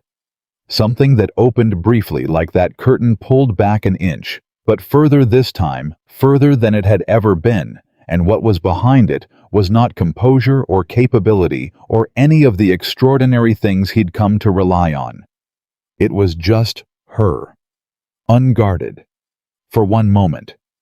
She looked at him and said, "Thank you, Ethan." And those 3 words, simply said, carried something in them that broke through the last of whatever had been holding him at a careful, managed distance. He said, "Clara." She said yes. He said, "When this is over." She was very still. "When this is over," he said again, "I need to say something to you. And I can't say it now because right now we have 3 weeks of work and a hearing to prepare for. And I need you focused on that, and I need to be focused on that." He looked at her directly, the way she had looked at him since the moment she stepped off that stagecoach. "But when it's over." She looked at him for a long moment. "All right," she said, quietly, simply. Third thing. Nathaniel Crow left Silver Creek that evening. Earl Poole reported it. He watched Crow's man load luggage into a hired wagon outside the hotel and watched the wagon head south toward Billings, and he came directly to the Walker Ranch to say so because Earl Poole's instincts about what was worth saying had apparently improved considerably since this whole thing started. "He ran," Ethan said. "He's still got lawyers," Clara said immediately. "He'll come back for the hearing. He has to. Absence at a commission hearing looks like admission." She thought for a moment. "But leaving town now means he's lost his nerve. The editorial, the escalation, the inquiry going full formal." She looked at Earl. "Did he take everything?" 3 wagons worth, Earl said. "Left the office locked but the sign on the door. He's pulling back to reassess. He'll come back with a different strategy."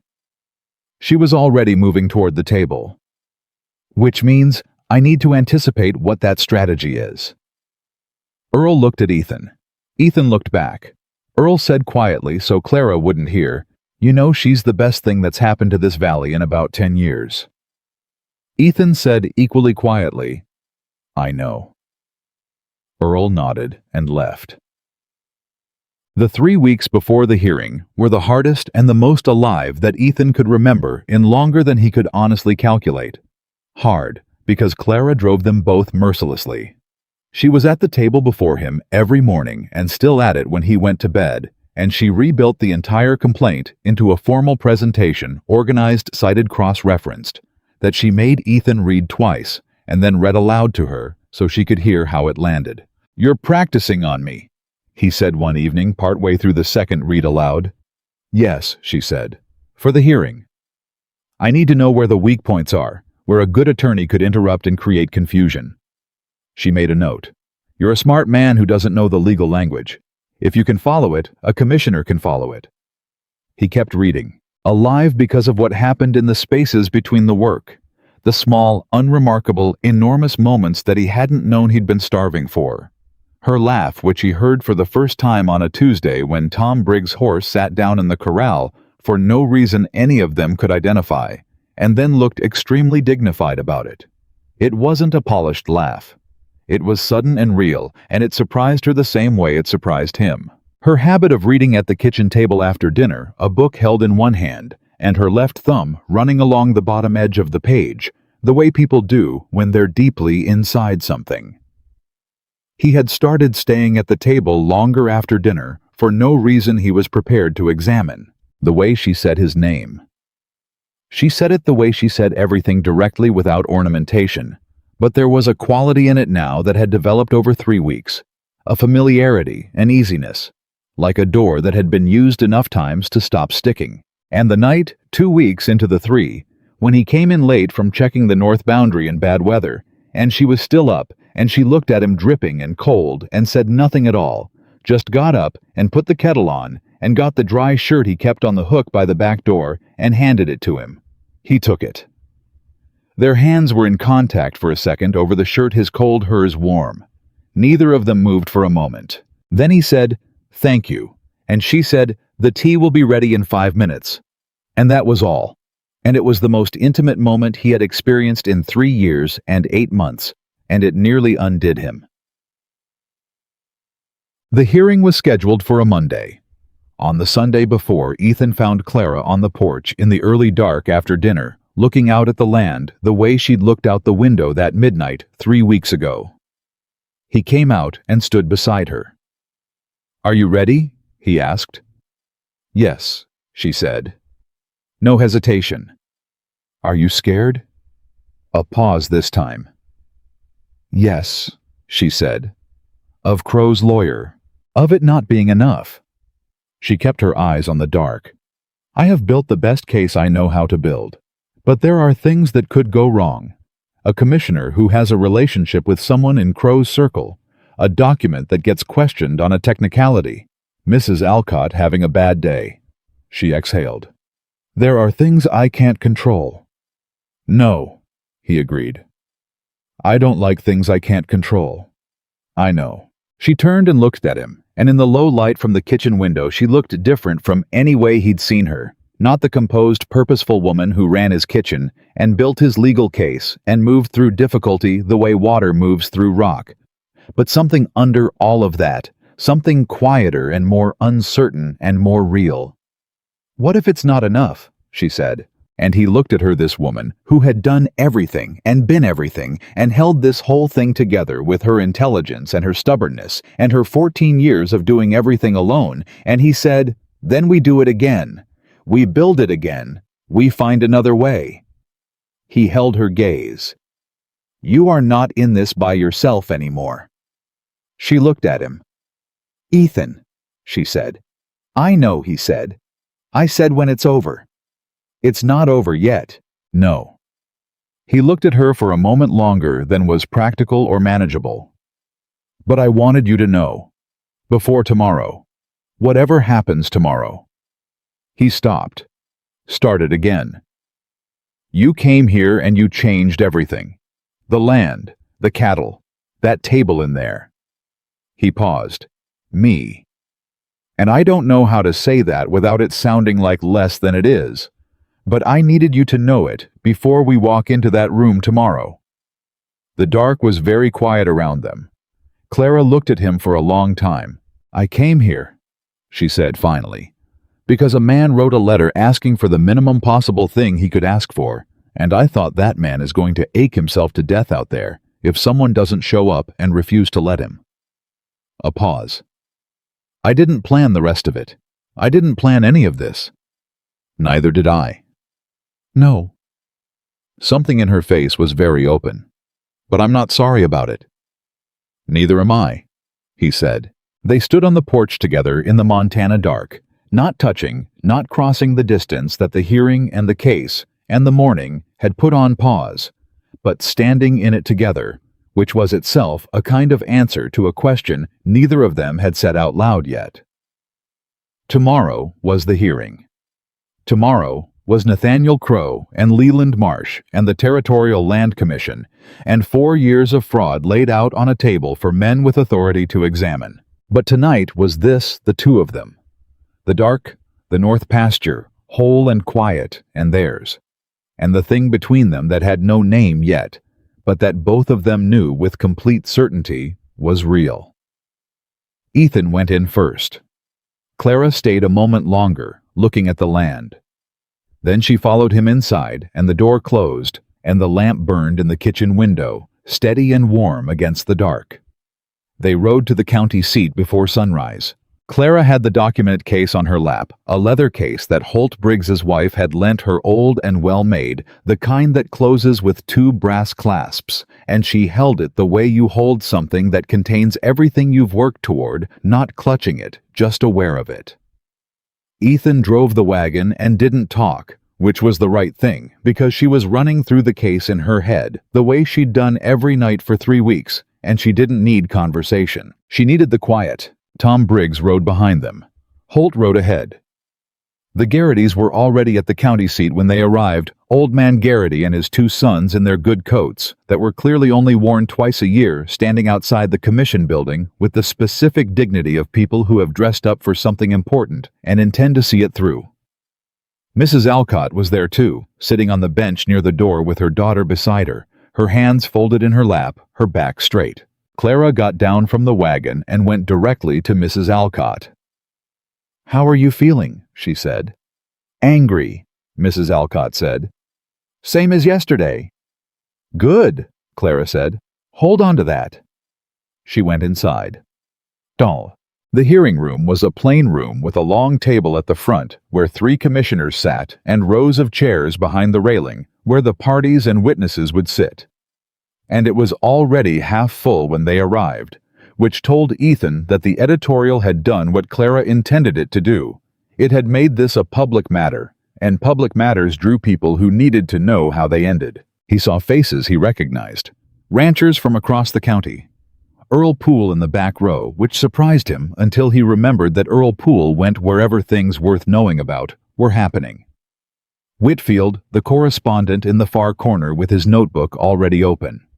2 men he didn't recognize in good coats at the front of the room, who he assumed were connected to Crow. Crow himself was already seated at the respondent's table. He looked the same as he had in his office, composed, silver-haired, wearing city clothes that announced money without saying it plainly. Leland Marsh sat beside him, a stack of documents in front of him, whispering something in his client's ear. Crow listened without expression. Then he saw Clara. Something moved across his face. Fast, gone before it fully formed. But Ethan saw it from across the room, and he understood it because he'd felt a version of it himself on the Silver Creek Station platform 5 weeks ago. It was the expression of a man recalibrating. Crow had known about Clara. He'd sent her a threatening note with her name on it. But knowing a name and seeing the person walk into a room with a leather document case and a straight back, and the complete undivided attention of every person in that room, those were different things. Ethan sat down beside her at the complainant's table. "He's rattled again," he said quietly. "I know," she said, opening the document case. "Don't watch him. Watch the commissioners." He watched the commissioners. There were 3 of them. An older man in the center named Horace Denby, who was the chief land commissioner for the territory, and who had the face of a man who had heard a great many stories and developed a reliable sense for which ones were true, and 2 others flanking him, whose names were on the official notice Clara had received. Denby shuffled his papers and spoke to the man on his left and did not look at either table yet, which Clara had told him was normal. Commissioners didn't signal anything at the open. You couldn't read them from the start. "Clara," he said. "Whatever happens in this room, Ethan." She looked at him sideways just briefly, and something in that look was both a thank you and a not now. "Let me work." He stopped talking. She opened her case and arranged her documents and was ready before the commissioners called the hearing to order. Leland Marsh went first, which was Crow's right as the respondent to the commission's inquiry. He was good. Clara had told Ethan he would be good, and she was right. He reframed everything. The boundary claim became a legitimate surveying question raised in good faith.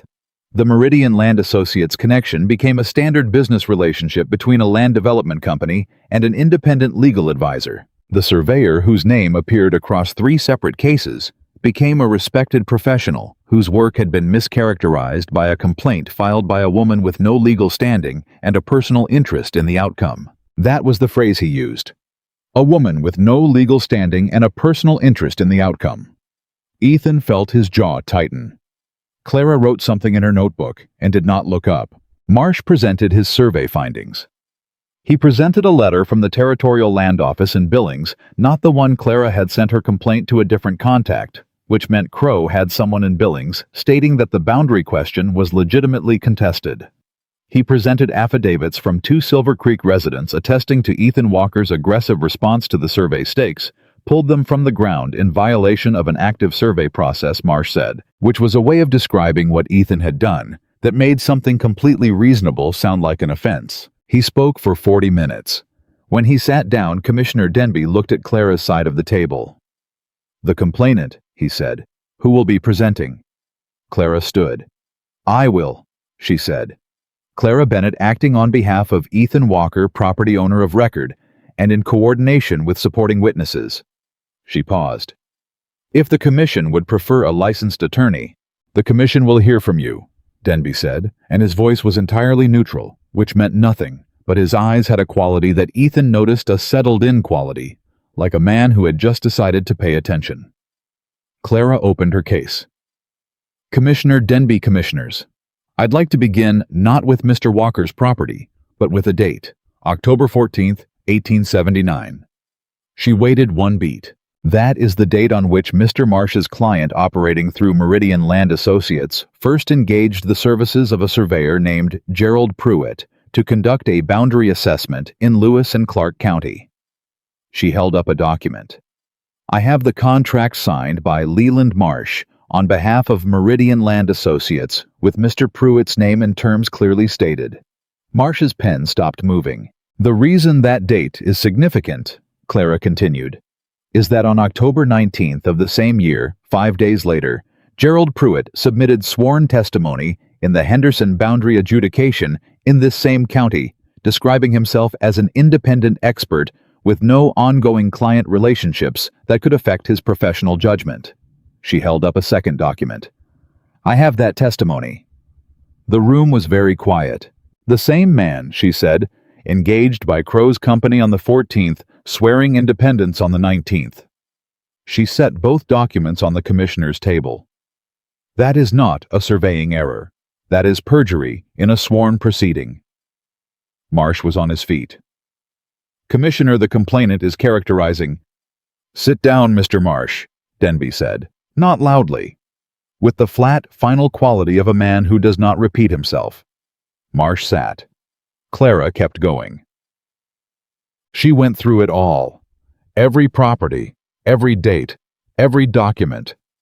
She presented the timeline with the precision of someone who had rebuilt it 15 times in the past 3 weeks until it was unassailable, and she moved through it at a pace that was fast enough to hold attention and slow enough that the commissioners could follow each connection as she made it. She presented Garrity's records. She presented the 2 additional properties, Pruitt's sheep operation, which she had documented through county sale records, and the Alcott parcel, which she had documented through the Meridian Land Registry in Helena.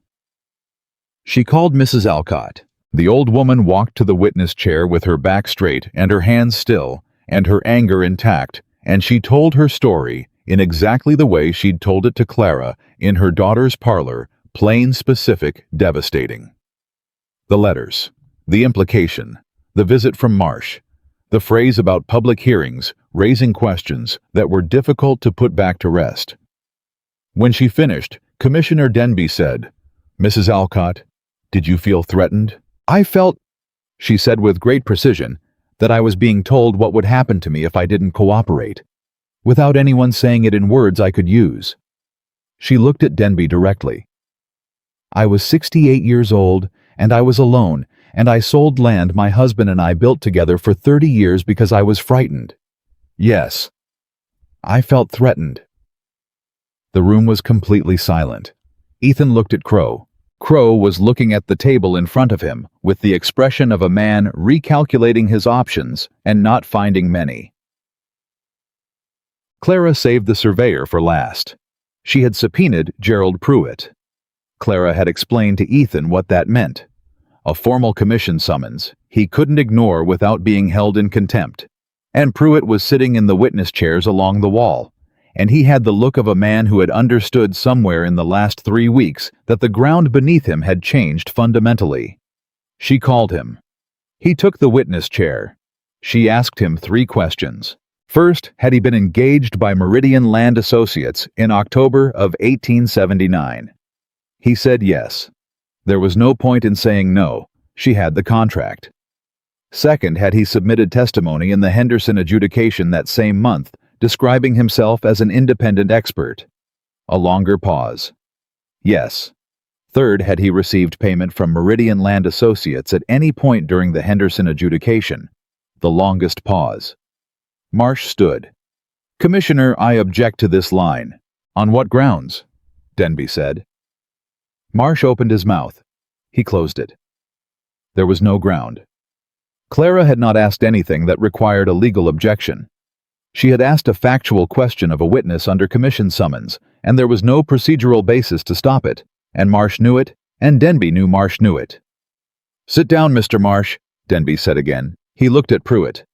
"Answer the question," he said. Pruitt looked at Crow. Crow looked at the table. Pruitt looked back at Denby. "Yes?" he said. The word landed in the room like something dropped from a height. Clara said, "No further questions," and sat down. Ethan had spent 15 years learning to read weather. The particular quality of a sky before it broke. The pressure in the air before a temperature drop.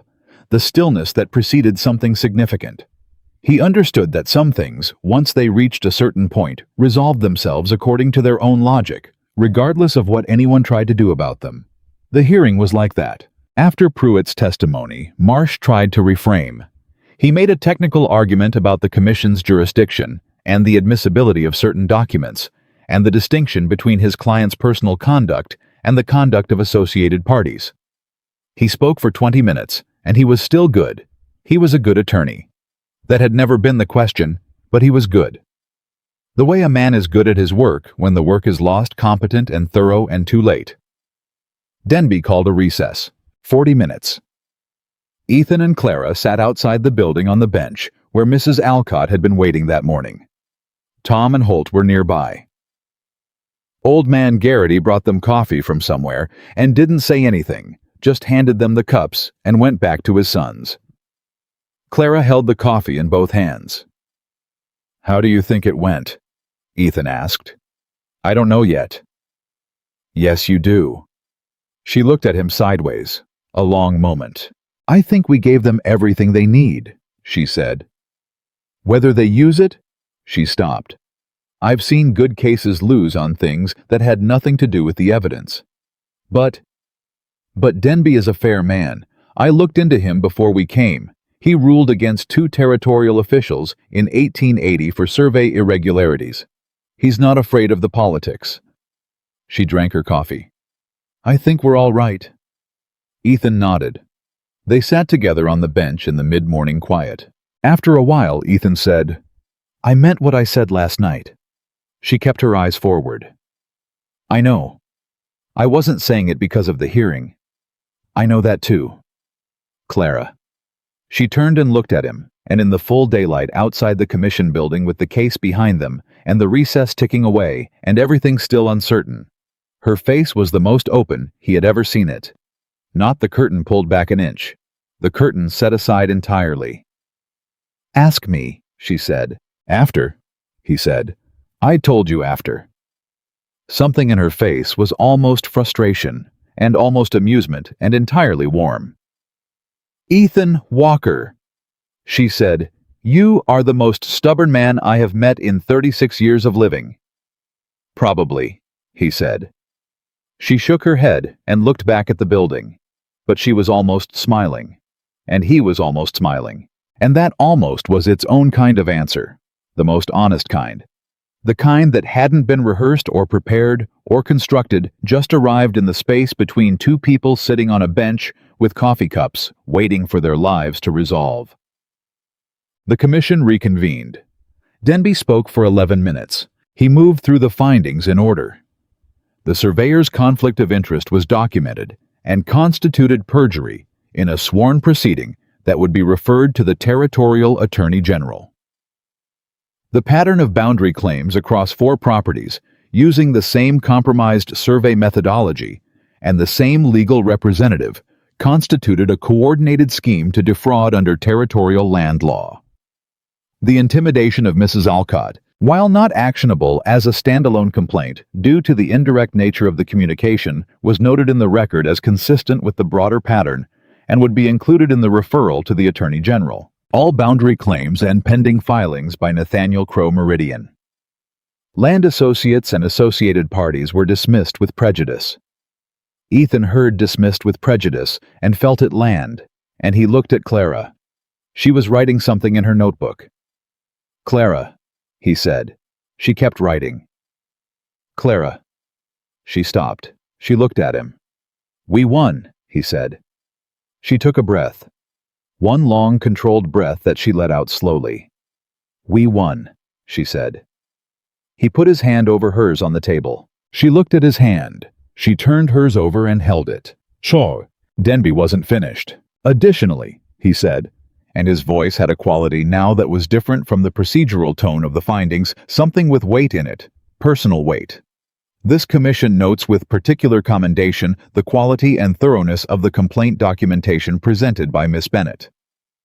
The timeline analysis, the cross-referencing of filings across jurisdictions, and the identification of the survey conflict of interest represent a standard of preparation that this commission does not commonly see, even from licensed legal representatives. Dean is so shy, sir. He looked at Clara directly. This commission would like to know, he said, whether Miss Bennett has considered pursuing formal legal credentials in this territory. The room, which had been quiet, went quieter. Clara was absolutely still. I have not, Commissioner, she said. Perhaps she should, Denby said, and looked back at his papers, as though he had simply made an administrative note, as though he hadn't just said something that Ethan was fairly certain was going to change something.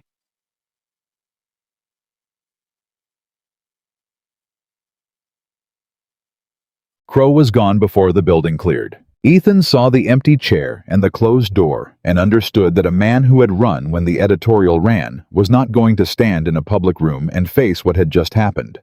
His lawyer was still at the table with his papers when Crow left, and Ethan watched Marsh sit there for a moment alone. A good attorney who had worked for a man who turned out to be exactly what Clara said he was, and there was something almost pitiable about it, except that Ethan had heard Marsh tell Mrs. Alcott that public hearings raise questions that were difficult to put back to rest, and he found the pity did not quite arrive. Outside, the Garritys shook Ethan's hand, and then Clara's hand, and old man Garrity held her hand in both of his for a moment and said, "Whatever I can do," and left it there open-ended, which was the Garrity version of a debt acknowledged. Mrs. Alcott found Clara near the building steps. She was small and straight, and her eyes were bright in a way that was not quite tears, and not quite not tears. "Will I get it back?" she said. "The land." "I'm going to look into it," Clara said. "The commission finding creates grounds for a civil claim. I can't promise, but I believe there's a real argument." She held the old woman's gaze. "I'm going to try." Mrs. Alcott nodded once. That's all I needed to hear. She went to find her daughter. Clara stood on the building steps and watched her go, and Ethan came and stood beside her, and he waited until Mrs. Alcott was in the carriage, and the carriage had pulled away before he said, "Are you going to do it?" What Denby said? She was quiet for a moment. "Legal credentials." "It's a long process," she said. "I know. It would mean going to Helena, not permanently, but I know that too." She looked at him. "You'd be on the ranch alone." "I managed before." That's not exactly a ringing endorsement of the plan. He turned and faced her, which he did rarely. Usually he stood beside her or across a table from her, but he turned and faced her now in the full daylight outside the commission building, where the case was won and the work was done, and there were no more things to manage or prepare or hold together. "Clara Bennett," he said. She looked at him. "I have been waiting to say this since the night before this hearing, and before that, since the night I sat on the porch after Holt told me what Sarah said, and before that, since you sat in the south pasture and diagnosed my cattle before I was out of bed." He stopped. Started again. "I wrote a letter asking for practical. For someone who would work. For someone I wouldn't feel anything about, because feeling things had cost me everything, and I wasn't going to pay that again." Her eyes were very steady on his. "You showed up," he said, "and you were everything I asked for, and everything I didn't ask for, and everything I didn't know I needed. And somewhere in the middle of a land fraud case, and 3 weeks of evidence and sitting on a porch in the dark, I fell in love with you." He said it plainly, the way she said everything directly without ornamentation, because she had taught him that the straightforward truth had more power than any arrangement of careful words. And I would like to know if you'll marry me. For real. Not arrangement. Not practical. Real. The afternoon was very still around them. Clara looked at him for a long time. The full reading look, the taking inventory look, the look he had watched her give to everything that mattered. Then she said, "I came here because of a letter from a man who was afraid to want too much." "I know. And I stayed because of the man I found when I got here." "Clara, yes," she said. Simply, "Yes, Ethan." He took her face in his hands carefully, the way you hold something you have been afraid to touch and are now touching. And she put her hands over his, and he kissed her there on the steps of the county commission building, in front of Holt Briggs and Tom Briggs and Earl Poole and James Whitfield, the correspondent, and a significant portion of the county. And nobody said a word until Holt Briggs said, with the tone of a man who had waited 4 years and 8 months for something and was deeply satisfied, "About time." Tamade. They were married 3 weeks later. Not a large ceremony, not a long one. The Reverend from Silver Creek in the front room of the Walker Ranch, Holt and his wife as witnesses, Mrs. Alcott and the Garrittys in chairs against the wall. Clara wore the green dress she'd arrived in, the one the color of pine needles cleaned and pressed, because she said it was the dress she'd worn when she chose this life, and she intended to wear it when she said so formally. Ethan wore his best coat and looked at her the way he'd been trying not to look at her for 5 weeks and no longer had to manage. When the Reverend asked if anyone knew, 'cause why these two should not be joined, Holt Briggs coughed, which was not because he had cause, but because he was Holt Briggs and could not resist. Ethan said, "Holt." Holt said, "No cause, I just had something in my throat." The Reverend said the words. Clara said the words back. Ethan said the words, and meant every one of them in the way that only a man means things who has lost everything once and knows exactly what he is holding. The territory caught up with Nathaniel Crow 6 months later in Billings, where he'd been operating under a different company name and had nearly completed a third water rights acquisition before the Attorney General's referral arrived and a federal marshal arrived with it. Clara heard the news from Whitfield, who wrote her a letter with the details in his quick recording hand. Crow was charged with fraud and perjury and 2 counts of intimidation of witnesses in a formal proceeding. Gerald Pruitt cooperated with the territorial attorney's investigation in exchange for reduced charges and lost his surveying license permanently. Leland Marsh's practice was formally censured. Mrs. Alcott recovered 4 acres of her original parcel in a civil settlement negotiated the following spring. Not all of it, but enough to matter, enough to be something back from what had been taken, and the negotiation was conducted by Clara Walker, who had begun the formal credentialing process at the territorial bar, and who was already, it turned out, better at it than most people who had been doing it for years. The ranch changed too, not all at once. Gradually, the way things change when the right conditions finally exist. The leak in the back bedroom wall was fixed, and the room became, in the year after the wedding, a room for a child again. The garden behind the house grew properly because it was tended. The table in the kitchen was always the table, never just a surface. The north pasture stayed whole. The cattle numbers climbed back. Holt Briggs came by at noon on Tuesdays and Fridays, which was more often than before, and he claimed it was because the coffee at the Walker Ranch had improved considerably, which was true, and everyone understood was not the whole reason. Earl Poole told the story to anyone who would listen. The stagecoach, the station platform. Ethan Walker saying that can't be her loud enough for a man 2 feet away to hear. He told it with the relish of a man present at something he knows will be told for a long time. And he was right about that, because Silver Creek told it for years. They told it about the woman who came off the stage with 1 suitcase and no pretensions, and within 3 weeks had built a legal case that ended a man's entire scheme and changed the course of land rights in that valley. They told it about the rancher who wrote a letter asking for the minimum and got something that had no bottom to it. They told it about the commission hearing and Mrs. Alcott's straight back and the surveyor who had to say yes and Leland Marsh sitting alone at his table after his client walked out the door. But the version that lasted, the one that people still told when they were trying to explain what they meant, when they said a person could surprise you, was simpler than all of that. It was the story of a man who had stopped believing in the future, and a woman who arrived with exactly the right amount of stubbornness to refuse to let him. And the moment on a station platform in Silver Creek, Montana in the summer of 1882, when a stagecoach door opened and a man said, "That can't be her." And she absolutely was. She was everything he'd been afraid to ask for, and she knew it, and she'd come anyway. On a Tuesday evening in the fall of the following year, Ethan Walker sat on the porch steps in the dark, the way he always had, boots off, eyes on the sky. But the porch door opened behind him, and Clara came out and sat beside him, not 2 steps below, not across a table beside him. And she had her coffee, and he had his. And the Montana night was wide above them, with more stars than any sky had a right to hold. "What are you thinking about?" she said. He thought about it honestly. "Nothing," he said, and meant it. Not the nothing of a man with too much silence. The nothing of a man who is exactly where he is supposed to be, with exactly who he is supposed to be with, and does not need to be anywhere else. Clara leaned her shoulder against his.